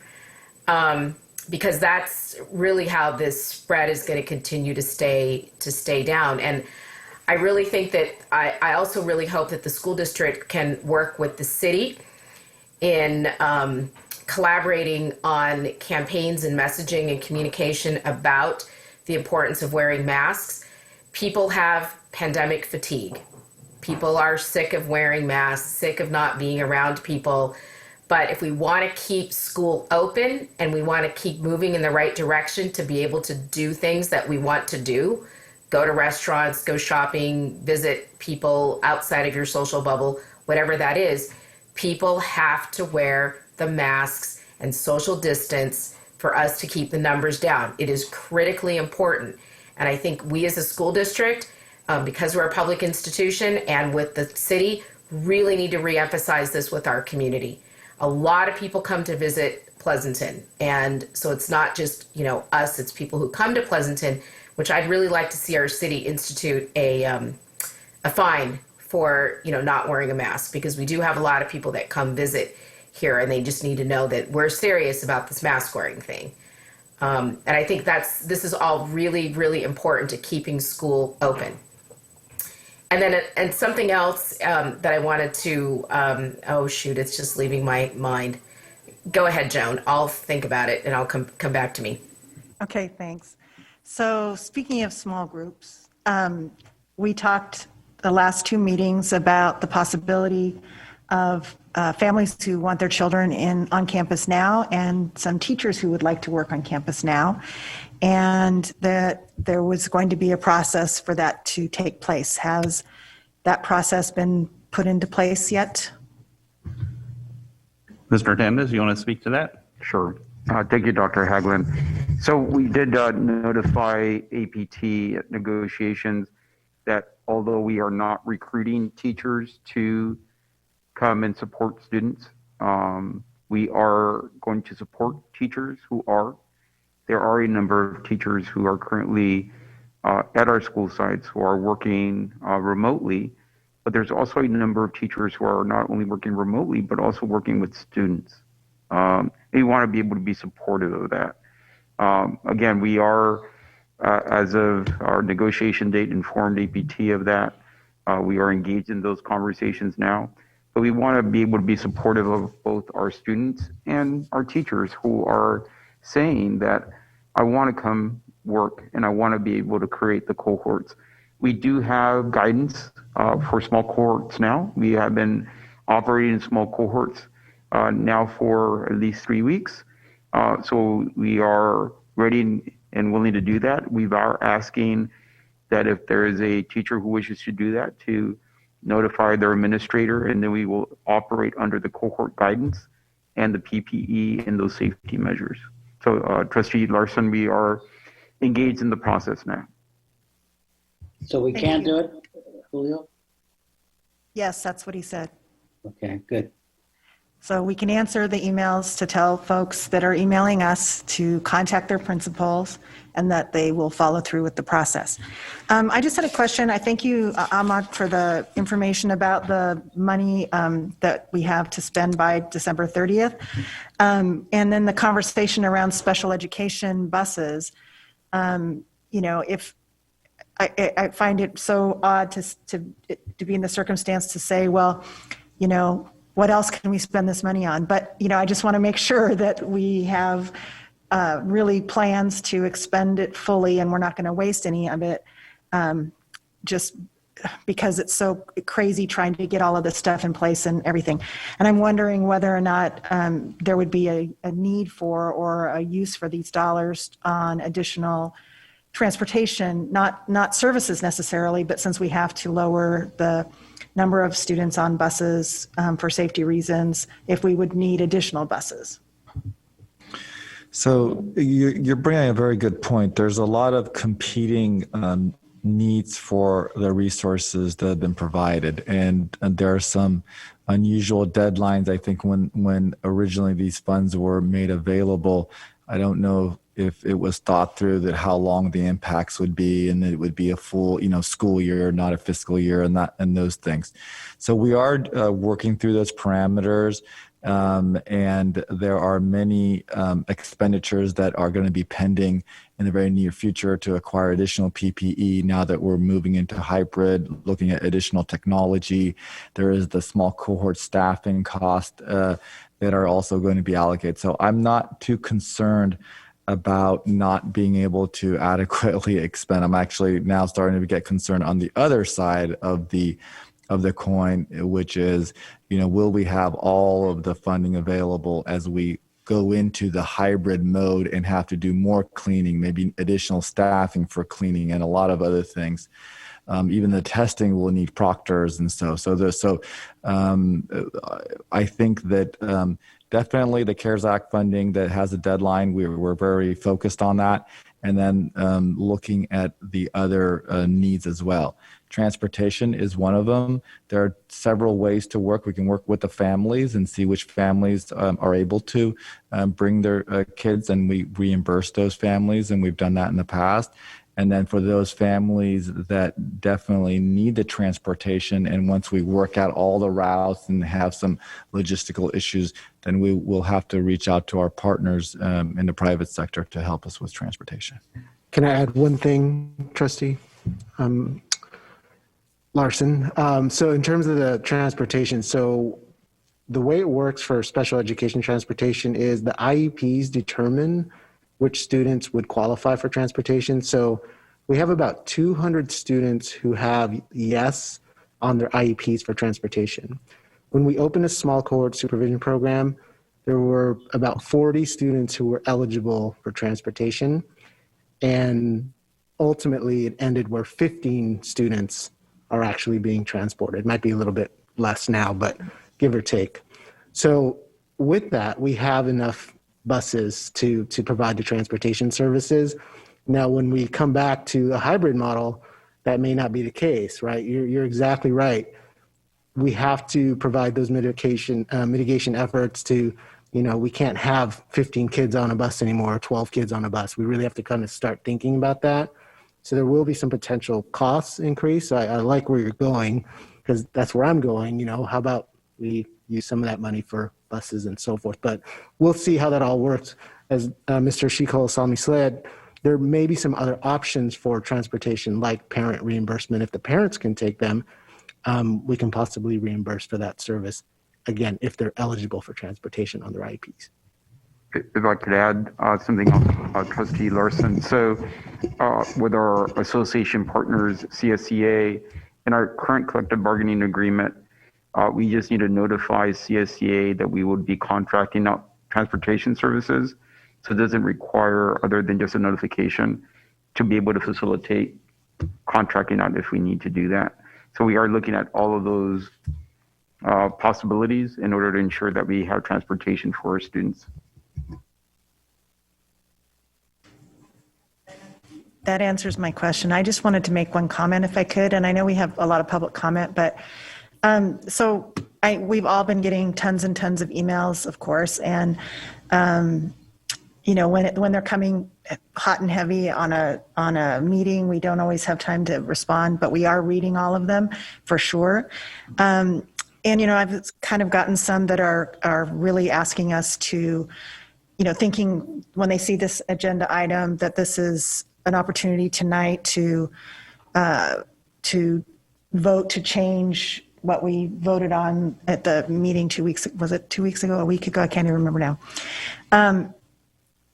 And I just, since my esteemed colleague, Valerie, is not going to be on our board, we will end up with one new board member, and I just kind of need the public to understand, and I would like the new person, whoever that would be, to be serving with us, to understand that part of the role of a school board member and as a part of a governance team is when you make your arguments as strong as you can, and you do your persuasion as best you can at the dais. And once a vote is taken, it's really your obligation and duty to support the decision of the board. So although I was in the minority vote on that decision, I would not choose to raise the issue to revote at a subsequent meeting, especially this close. As time passes, obviously there are opportunities to revisit things. But I just kind of wanted the public to understand that that's the process. Just because you lose a vote, you don't immediately come back and say, I'd like to make a motion that we change that. So since we're going to have a new governance team, and then we'll be doing that work together. I'm sure we'll be going over some of those types of things. But I'd been getting a lot of questions from community members who, really want their kids back in school. So I just really wanted to make that statement, and then I'm happy to listen to public comment. Okay, Mark, did you have any comments or questions? I just have one question. Thanks to everybody else for asking the great questions. We got an impassioned plea yesterday from one of the instructors, and I'd like to get maybe Janelle, your comment on it. And her request was that maybe the beginning of the week of the 4th, there be allotted some of the teacher development days that week to get ready days. And, the thinking was that rather than spending the time during the holidays to do that this would be a better way to ease into it. I can see her point, but I just don't know if you guys have thought about that, if that's a really viable thing or not. Trustee Miller, I'm going to ask Mr. Hernandez to respond to that, and then Janelle can add on if she likes. Thank you, Dr. Haglund. Thank you for the question, Trustee Miller. It currently is a subject of negotiation. I would just advise that I did hear and see the email that the APT member submitted, but I just want to advise that we are determining yet what those days are. So I would encourage that if we're going to have a conversation, I can't even say we could do it hypothetically because we are going to be in closed session discussing that item. But I am aware that request was made to the board. I just caution the board on the conversation of those negotiated items. I think the only thing that I would add is per SB 98, even if there were to be some days spent on the planning, we still have the requirement of having a synchronous class session on those days, and then students would still need to have their required minutes for asynchronous instruction. I remembered my question. Okay. So a couple clarifications though. I wanted, so Dr. Hagen was talking about secondary and bringing back cohorts in secondary. So you're thinking that you could get that started earlier than actually getting the hybrid and remote learning options for secondary going, right? Is that correct? What I'm saying is that our goal our focus needs to be on getting the elementary schools open. And I don't want to muddy that water by trying to do more than that at one time.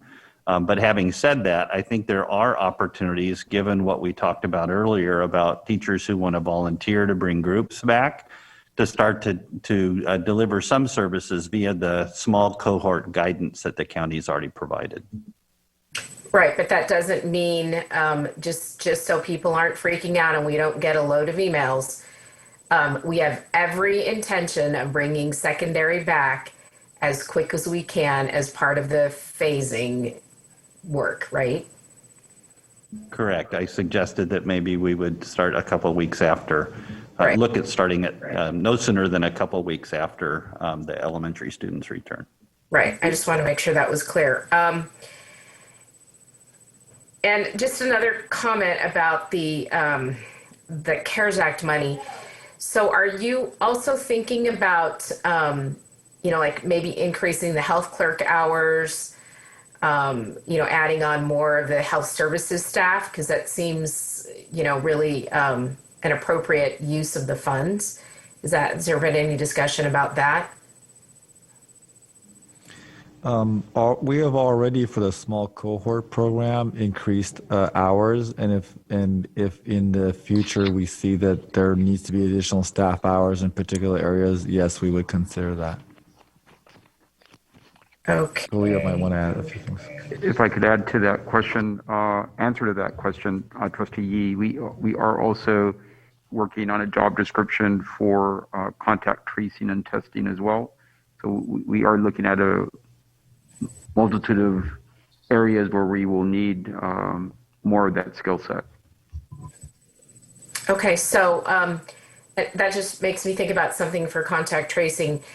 So will it be if we have this social contract or these guidance documents or whatever for our staff and students and families? So if somebody, were to test positive, whether it's somebody in their home or themselves, the contact tracing coordinator would, for each site, would be notified. That would who they would report it to. Is that how that would work? That's correct, Trustee Yee. So in the training from Alameda County Public Health, we are required to have school site COVID liaisons. So they would receive that information first. Then the site liaisons would notify one of the district liaisons, including myself. So then once we get that notification of a positive case, then I would report that to the Alameda County Public Health Department through a encrypted email or web page. And so once that is done, then we take direction from Alameda County Public Health. They are actually the ones who will do the contact tracing component of it. What we would do is the contact investigation. So we would gather the names of the students and the staff and the cohorts.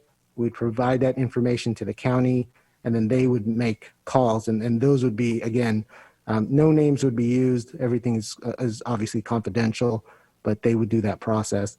But then they would get back to me to tell us as a PUSD what the next steps would be for any case.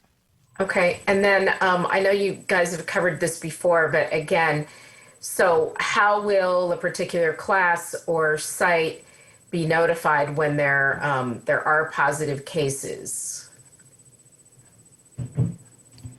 It's through that communication flow. So if there is a positive case, that site administrator, who's the COVID liaison, would be the ones who would make the parent letters, they call them exposure letters from the county public health. So we have a whole process in place that we have templates of letters that would be sent to everybody in that cohort. So they would be notified.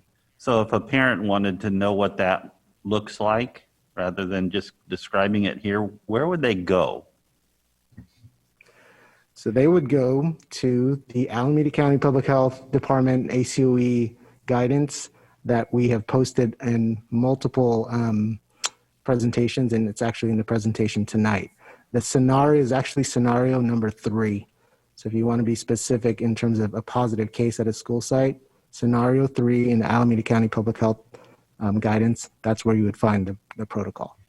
And the protocol is outlined in the reopening document that we reviewed tonight briefly? That's correct. It's also in that document. And the link is there as well, correct? That's right. Okay, any further questions? I just had one more comment to tag on to what Trustee Larson was saying. Because I too was in the minority of the last vote, and I just want to say that because we have gotten emails of people saying move up the date, and just so people know, there is not going to be a vote to move up the date. The date is the date that it is right now, and that's what we're working towards. There's going to be a lot of work to even get to that date. So, let's just take that off the table, everybody, because we can't. You can see with the timeline, there's a lot to do until January 4th. And the only other thing for the teachers that Mr. Hernandez was saying is there is going to be a discussion about those teacher work days, but we're not going to talk about that because we can't. It's a negotiated item. So that more on that we'll find out. So I just wanted to make that comment. Thanks.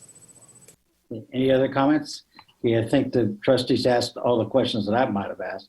So at this time, we could go to public comment. Patrick, do we have some?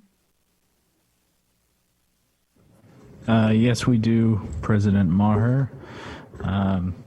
Reminder that our first comment. 2 minutes. 2 minutes per comment. Yes, thank you, Thank you, President Maher. 2 minutes and 1 comment per individual per item. And our first public comment comes from Christine Lutz. She will be followed by Lydia Zazaron and then Rachel Wysong. Hello. Hi, Christine, you're on. Hi there. This is quick. I just want to say I said my piece last week about how disappointed I am with everything that's been going on. I followed up with emails and I've only heard back from board members, and for that, I'm very appreciative. I'm here speaking as an advocate for my children because I do not feel that anyone else is. Everything, quote unquote, sounds wonderful, but nothing has changed in 7 months and it's gut wrenching. How can we answer any unknowns if we don't actually get back to the schools? No other essential worker has put our children through this, and I don't understand why our district, counties, teachers, and state are. Hybrid option parents do not feel heard. They feel forgotten and brushed aside. Claims of transparency is stated in every communication, but all of the information is anything but clear. Please get our kids back in classrooms. The numbers are asking for it. I appreciate your time. Thank you. Okay, All right, Lydia, if you're with us. Lydia Zazaron, go ahead.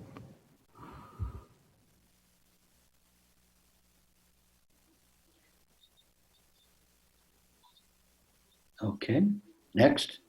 All right, we'll keep rolling. So Rachel Wysong, followed by Samantha Neeson, and then Andrew Wysong. Hi, thank you for holding this meeting. I need to speak up tonight for the parents and guardians. It's a job when you care for other people's children, but not a job when it's your own. It's a job when you teach other people's children, but not when you teach your own.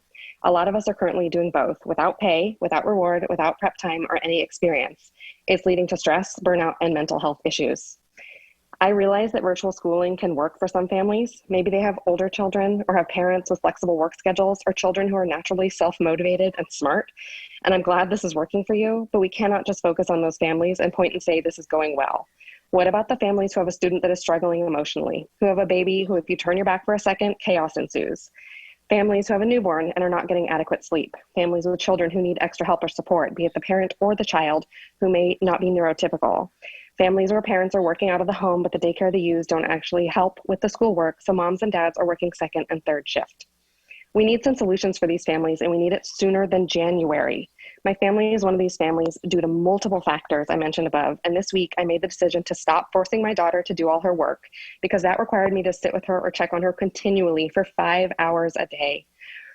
I couldn't do it any longer. I couldn't do it and take care of my other kids and the rest of my responsibilities and my work. She's already missing stuff and falling behind, but it's what I needed to do so that I can work, so that I can take care of my family. I realize my relative privilege that I was mostly able to handle it up until now. I know some families have been in this boat since the beginning. I think they're being forgotten, and you guys don't realize that. We are asking students to do far too much work. The academic rigor is off the charts here and didn't seem to get pulled back at all considering the pandemic. We need to allow more grace for our students and families this year. We've allowed for Kids Club to open for essential workers, and we have cohorts for a few other groups of students, but it's not quite enough. There are still a lot of families not really able to manage this who are hanging on by a thread. I know there are teachers out there who are parents of young children too, and we all need access to affordable schooling or childcare that can help us through this. We cannot expect this year to be a normal learning year if this is all virtual. This system is not serving all our students, and we need to figure out a way to fix this.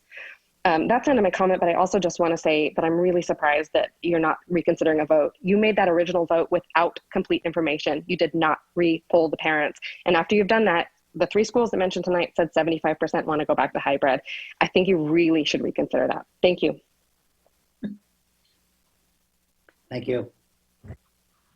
All right, next up is Samantha Neeson, followed by Andrew Wysong, and then Jessica Norman.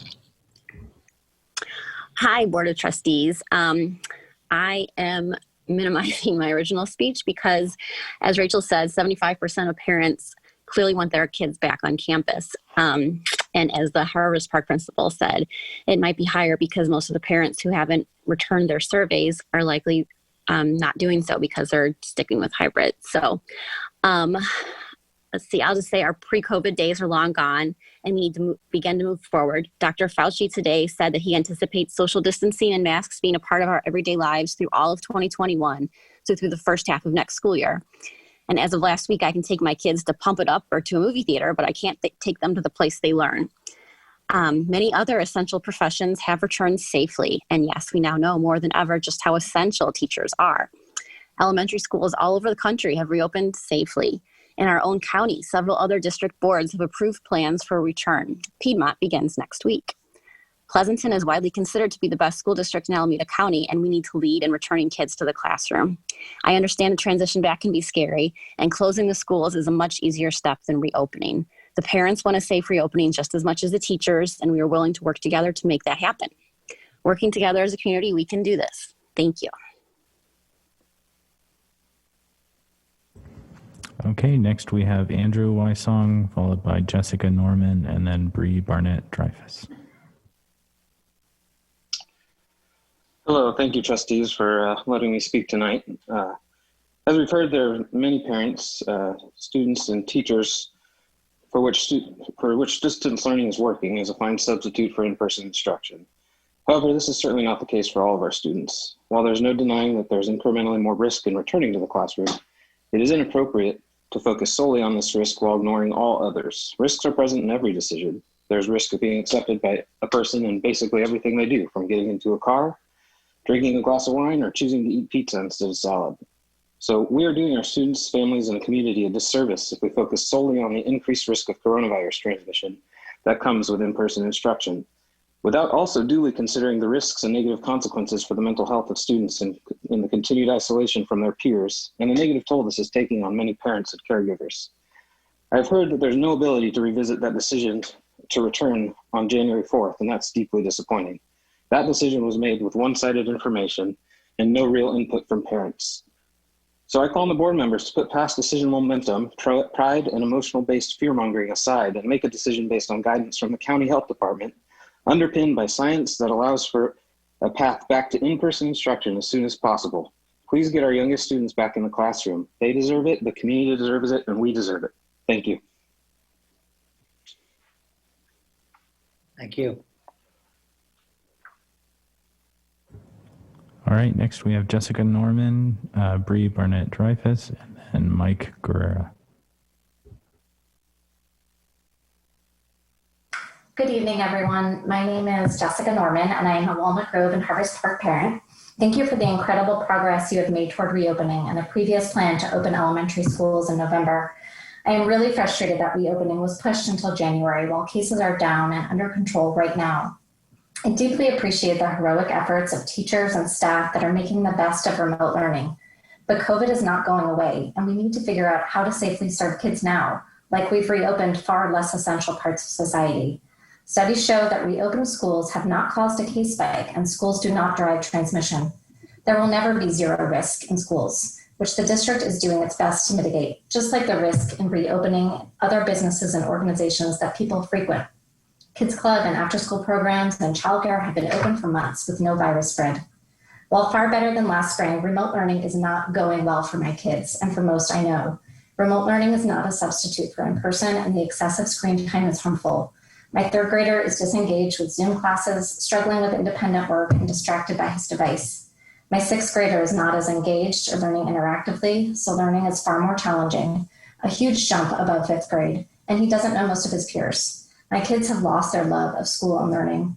All of the creativity and technology in the world cannot solve these challenges. Kids need to be in a classroom with teachers. Pleasanton's case rate since March is 0.6%. Our community has been responsible and safe, and schools should be the priority for reopening and staying open. We cannot afford to lose nearly a year or more of effective learning. This is doing real damage to kids, as the CDC has also recognized. I ask the board to please approve the reopening plan for January 4th, if not before, with the approved hybrid model and no further delays, not 2 weeks later, not some grades, not 2 hours per week. Secondary schools are allowed to open beginning November 9th, so please make sure there is a plan for them, especially sixth grade, to come back very soon. Otherwise, I fear the district will decide to keep them home for the entire year, and that is unacceptable. Thank you for your time. Thank you. All right, next we have Bree Barnett-Dreyfus, followed by Mike Guerra, and then Sally Nosker.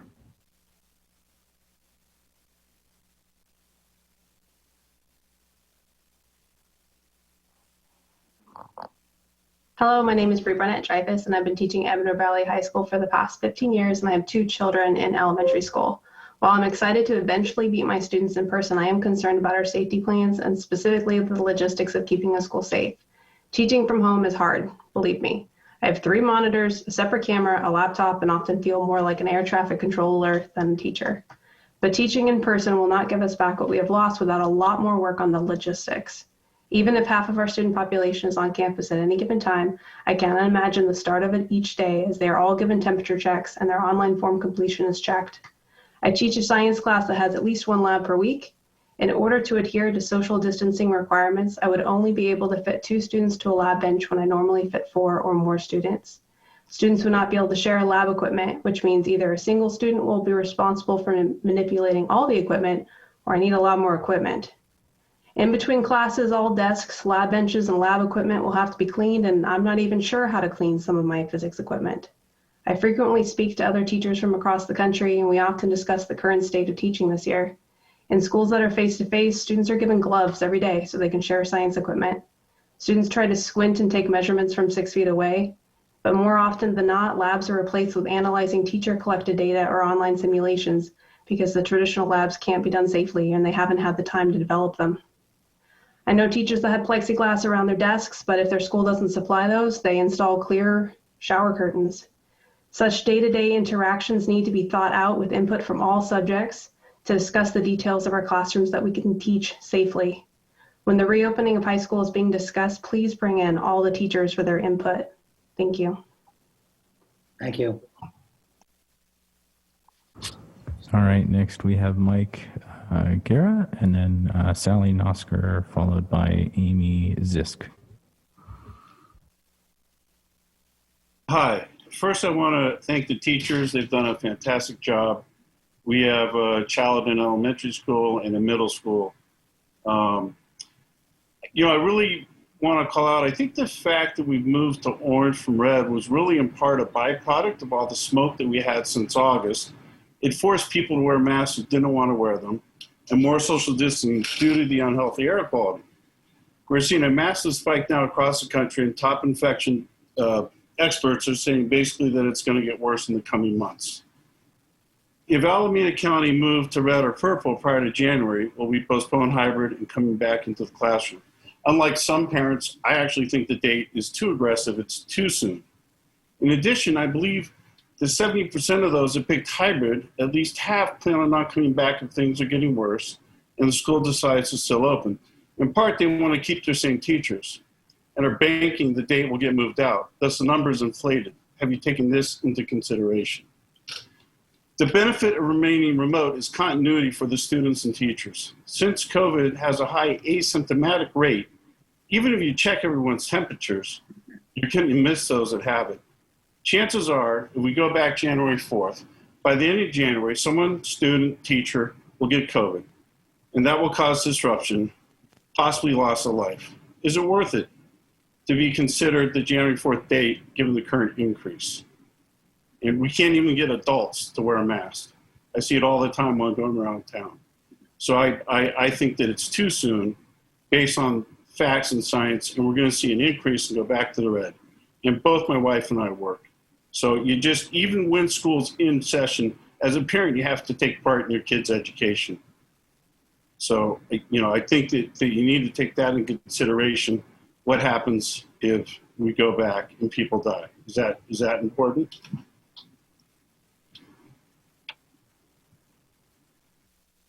Thank you.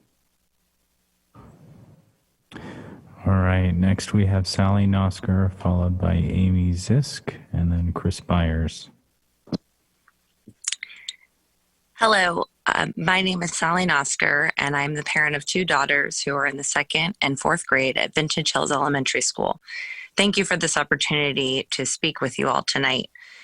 PUSD, and more specifically, Vintage Hills and our teachers have done as good a job as they can do with remote learning.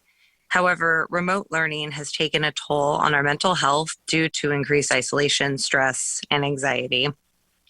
Now is the time to resume in-person learning with safety measures outlined by the board.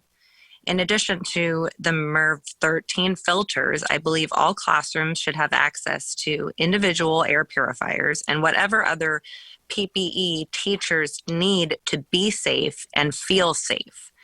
I have also emailed the board members regarding the idea of increasing time spent outdoors with the children.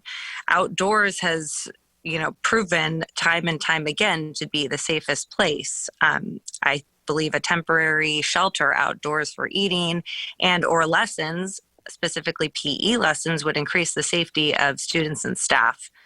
Let's develop more solutions that will make teachers and staff feel comfortable returning to school, because that is what we need to do for our children. Thank you. Thank you. Patrick, how many more do we have? Let me count with my fingers.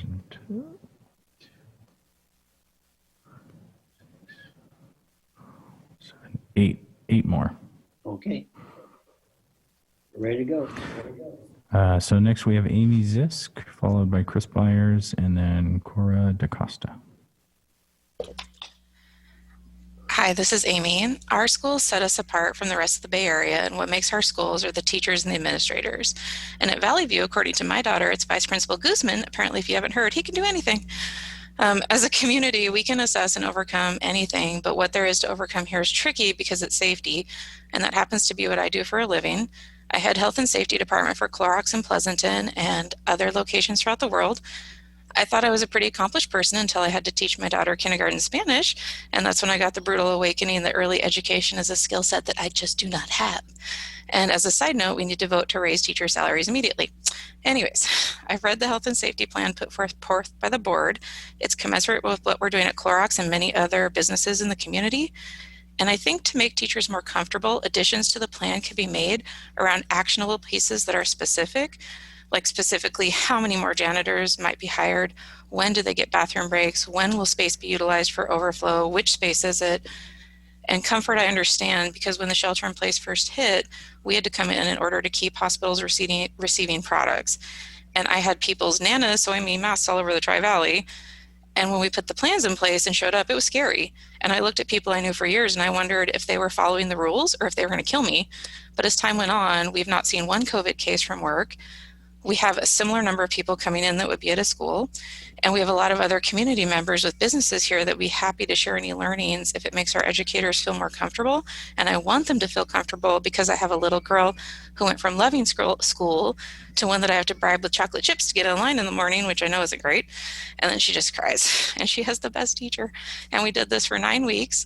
And then she was able to get into Kids Club because I'm an essential worker and someone dropped out. And I was high up on the wait list, and that's my silver lining of 2020. And now within 2 weeks, she knows her Spanish alphabet and colors and numbers and everything I tried to get her to understand since May. It's the same teacher, but now she's around other kids, and it's amazing. And our principal reminds us how we're better together, and she's 100% right. Please know that the parents of the kids in school are more than parents. We're experts in our field. Reach out to us if you need us. We're here for you. You're so essential, teachers, that a generation of learners will be affected if we don't get back to learning together. Go Mustangs. Thank you. All right, next we have Chris Byers, followed by Cora DaCosta, and then Laura Hall.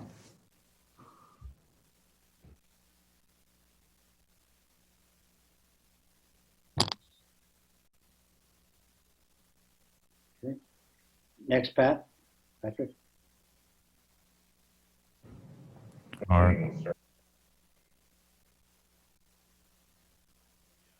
Yeah, I'm not either.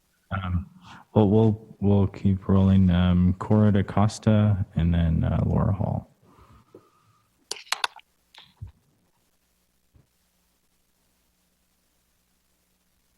Laura, are you there? Good evening. Good evening. My name is Cora DaCosta, and I am a science teacher at Amador Valley High School and a Walnut Grove parent. There is no doubt that in-person instruction is better than remote learning. However, that is not the issue. The issue is whether the benefits of in-person instruction outweigh the risks. I do not believe that it does. Simply put, having in-person instruction will put both our children and your workforce at risk, a deadly risk that could be avoided by simply continuing with distance learning. If we return to in-person class, it is not a question of if there will be an outbreak, rather it is a question of when. The science on COVID-19 is clear. People who are asymptomatic can and do spread the virus. This will invariably lead to infections here in PUSD. These outbreaks and infections will be on your hands when this happens. God forbid such a transmission occurs here at PUSD and that the chain of transmission leads to the death or serious injury of an at-risk person. The risks of in-person instruction are clear. Meanwhile, the benefits of in-person instruction are not so clear. How will students be able to socialize with masks and distancing requirements? Students will not be able to have the social interactions that they once had. Also, as a science teacher, I will be unable to conduct lab activities due to the inability to share materials and lab supplies. In addition, most assignments will be electronic, as I would not want to distribute nor collect papers. This translates into students in class doing virtual computer simulations like their at-home friends. So the question begs to be asked, if face-to-face students will be doing work on computers, then why return? The conclusion here is obvious. Return to classroom instruction once a vaccine is developed. Case rates are lowered and it is safe to do so. Thank you. And I believe that I submitted twice, so you can disregard the second one. Thank you.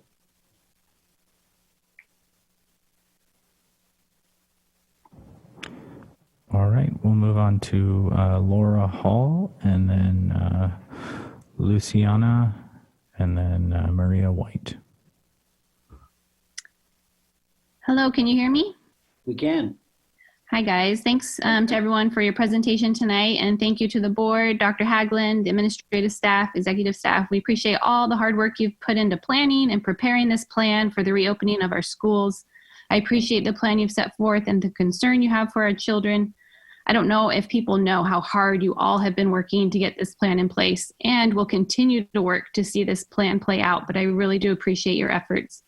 I tell my kids on a daily basis that they have people working hard for them to be able to return to school, and we are hopeful that can actually happen on January 4th.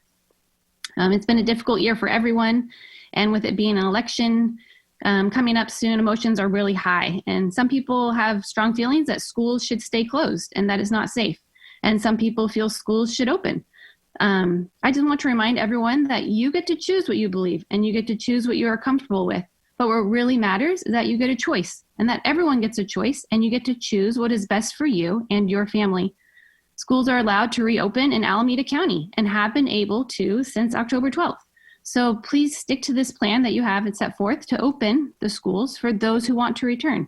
Some families may feel uncomfortable returning, so make a plan for those who don't want to return. Those who want to return are unaffected by those who choose to go, and those who want to return to school shouldn't be held back by those who don't. This goes for the teachers as well.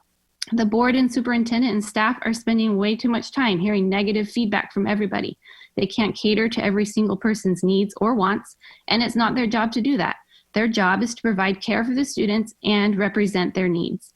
The plan the district has come up with represents both the needs of students who want to be in the classroom and those who don't. Thank you for all your efforts, and I hope the board and superintendent and staff will continue with these efforts to make a January 4th opening date. Thanks, guys. Thank you.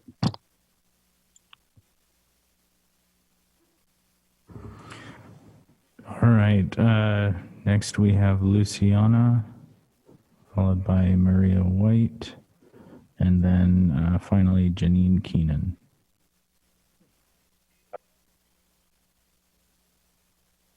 That's what I'm seeing as well. So we'll keep rolling to Maria White and then conclude with Janine Keenan. Okay. Good evening. I didn't actually plan on commenting tonight, but I felt compelled to speak up after listening to the conversation about relying on each other and trusting each other to stay home if we're sick. I'm concerned if other people are not really understanding the mode of transmission for the virus. Most of these cases, especially in children, are asymptomatic, meaning no symptoms. We've had multiple speakers talk about how part of the plan to prevent the spread is by keeping those people sick at home or asking the families of those to make sure their kids don't come to school. The problem is we can't tell who is actually sick because of those asymptomatic presentations that we do see with this virus. Now, if we're saying that we need to rely on each other to keep those that are sick at home, I mean, we're just going to see these these cases skyrocket. We had over 87,000 new cases in the US alone. And clearly we're not able to trust our neighbors if those numbers are rising that rapidly. I'm a teacher and a mom, and I would give anything to go back to normal. I miss my students. I miss my classroom. I miss the whole reason I got into teaching, which is to be in that classroom with my students. And my son's a kindergartner. He is losing out on so much this year, but he's also gaining the safety of being at home and not contributing to the global pandemic spread of this virus. If we send students back to school right now, I just don't think people understand that we're not sending them back to school, but rather to childcare while they continue to learn virtually. I'm a teacher. If I'm told to go back, I will go back. I don't think it's what's safe for me, but I will do that. Unfortunately, my students are not going to get even half of the amount of educational time that they're getting right now, because right now I only have to focus on them while they're at home. If I'm in the classroom, or if my son goes back to the classroom, teachers are now split between trying to do two jobs, and it's just not going to happen. I'm personally going to keep my children at home until it's safe to go back. I'm also sad to say that when we do go back, since I know it's going to happen, we are going to see our rates go up. We will end up going back into that red and purple zone. We're going to go back on distance learning, and the only positive will be from the COVID infection rate that we are for sure going to see come from this. Thank you very much. Have a great night. Thank you. Okay, and our last comment of the evening is Janine Keenan.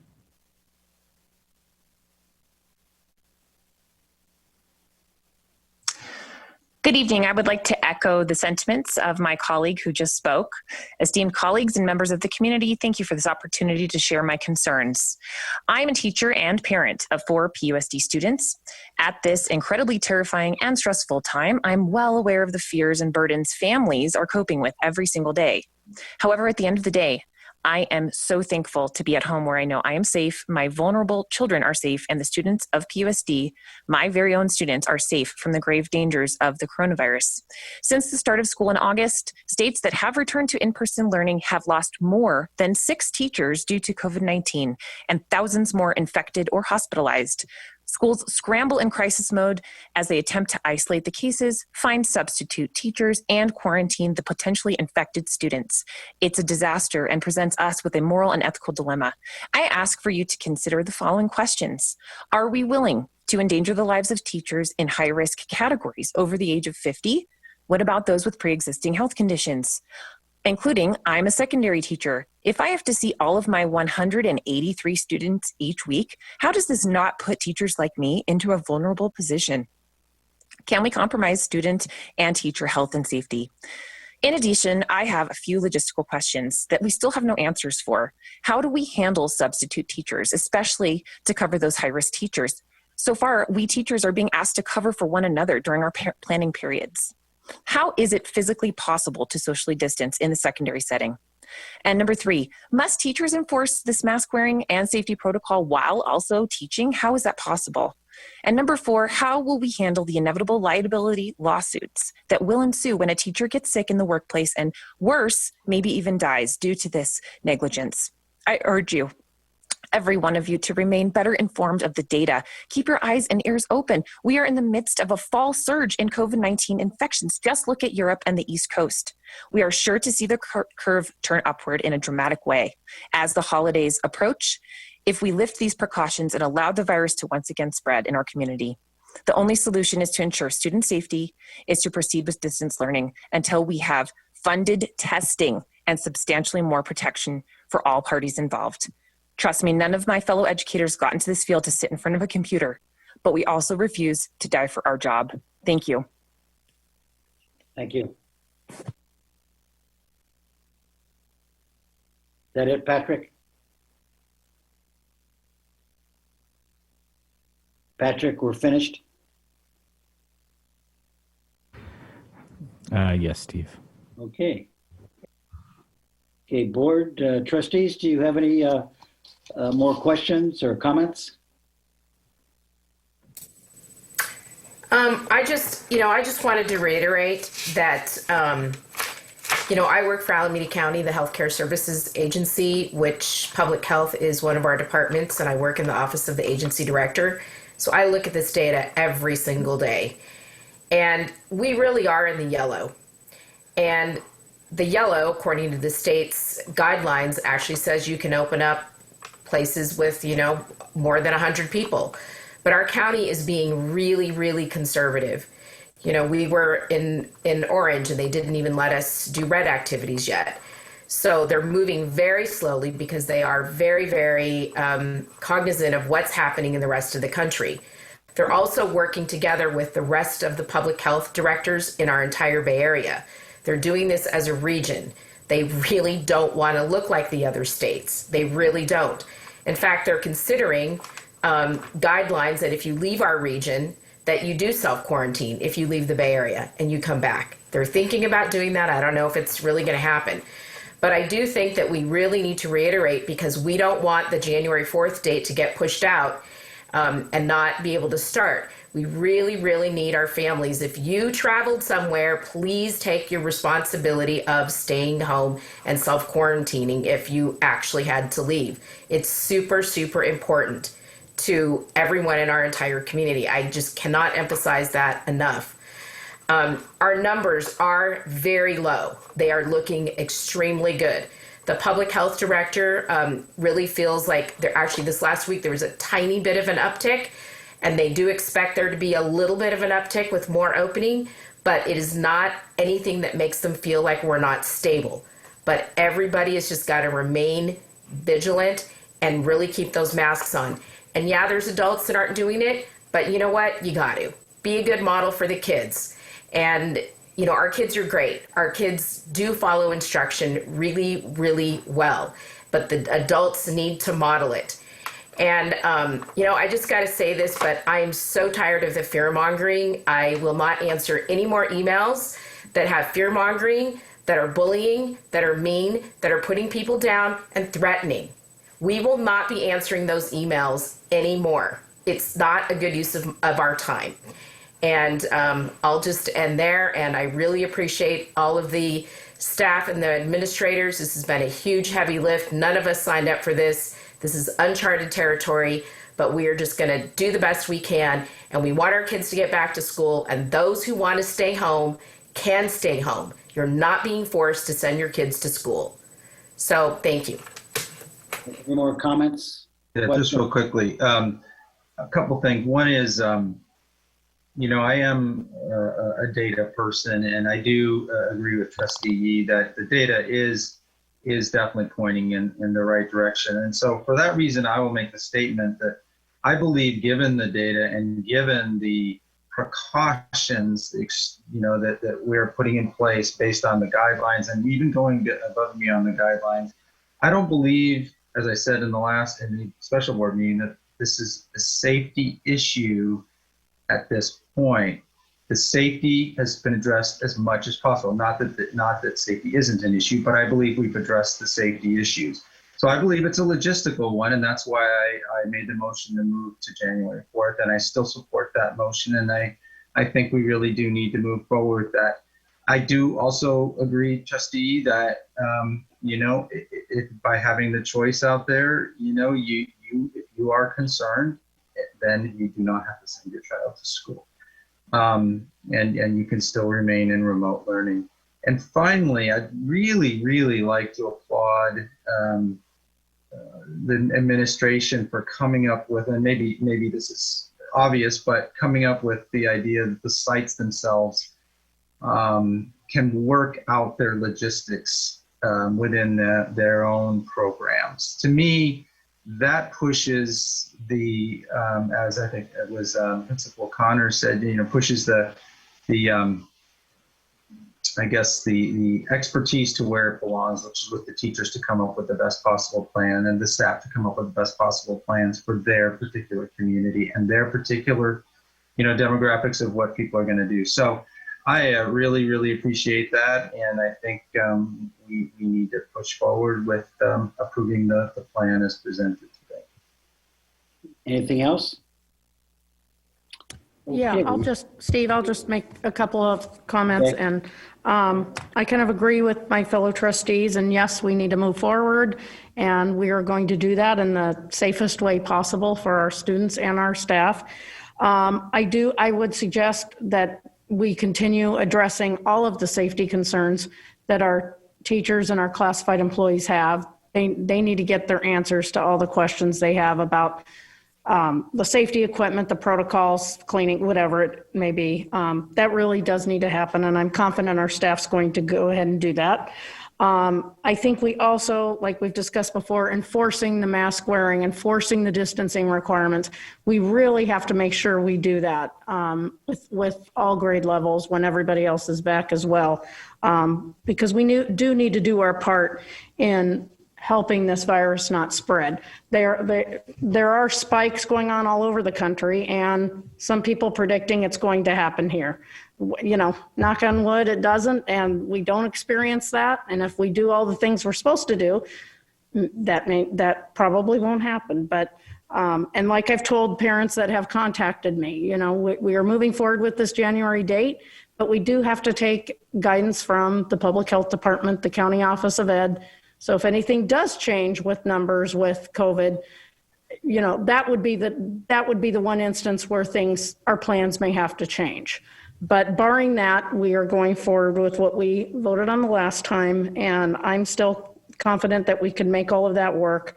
The only other comment I wanted to mention the last time I spoke, and again, this is, when when we start discussing secondary, I had this comment from, I believe this was a student, that said that seniors should come back first, just to kind of preserve their senior year. They want to have some sort of senior year.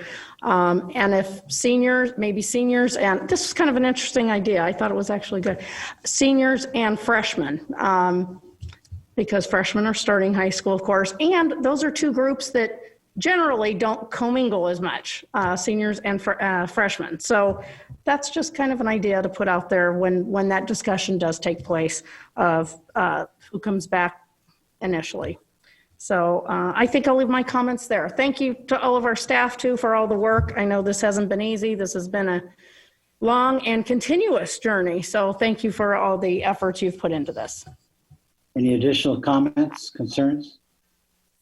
Just a real quick comment. I again echo what everyone said tonight. And, just an enormous appreciation for all of the staff, including the teachers and the classified and our cabinet and administrators. It can't be reiterated enough that this year isn't what anyone wanted. No one wants this. No one prefers this. You know, we're going to learn a lot of things this year about ourselves, about our families, about our work structures, about some different ways to do things. But the learning is really hard. It's painful. It's changes. It's just enormously challenging for human beings. And I understand the concerns and the fears. And again, I want to reiterate what I said last time. We are looking at the data. We have been more conservative than even our conservative county health department has been. We wouldn't be voting to start this if we didn't believe that we could address the concerns and we could do it safely for our students and our families and our staff. That being said, as an employee of the Alameda County Office of Ed, our testing started already, that with the contract for the testing services. The proctors, most of them, I believe, are volunteers. They just asked for volunteers of employees who would like to be trained to be the proctors. And so I saw it happening in the, in the lobby area. And so, it is proceeding. And the contract for the testing is working. And to the teacher's point or the parent's point about, how is, they're teachers and parents, of course. How are the fever, the temperature testing, how is that going to prevent someone who's asymptomatic? And I tend to agree. I think that the mask wearing, small cohorts, hand washing, physical distancing, all of those things do a much better job than taking your temperature because of the asymptomatic nature that this virus can spread. But that's the instruction we've been given by the health department that is required for us to safely do the work we need to do. So even though I have an opinion about that, the efficacy of that measure, that opinion doesn't carry as much weight as the requirement from our public health department. So I can appreciate the criticisms of some of those aspects and the difference of opinion on those things, but we are following the guidance from our experts, which is our county health department. And with that, I think, Mark, did you make a motion? I'll second it. I didn't officially make a motion. Did you make All a right, motion? I'll move approval of the revised school reopening document. I'll second. Okay, Trustee Miller? Aye. Trustee Larson? Aye. Trustee Yee? Aye. Trustee Arkin? Aye. And Trustee Maher? Aye. Motion carries. Okay. At this time, we'll be closing the board meeting and we'll be going into closed session. Patrick, are there any comments on any closed session item? There is not, President Maher. Okay, and with that, we are adjourned. There will be no action in closed session. Just want to make sure that the public knows that. So no report out afterwards. Okay, 9:25 we close. Start closed session at 9:30. Sounds good.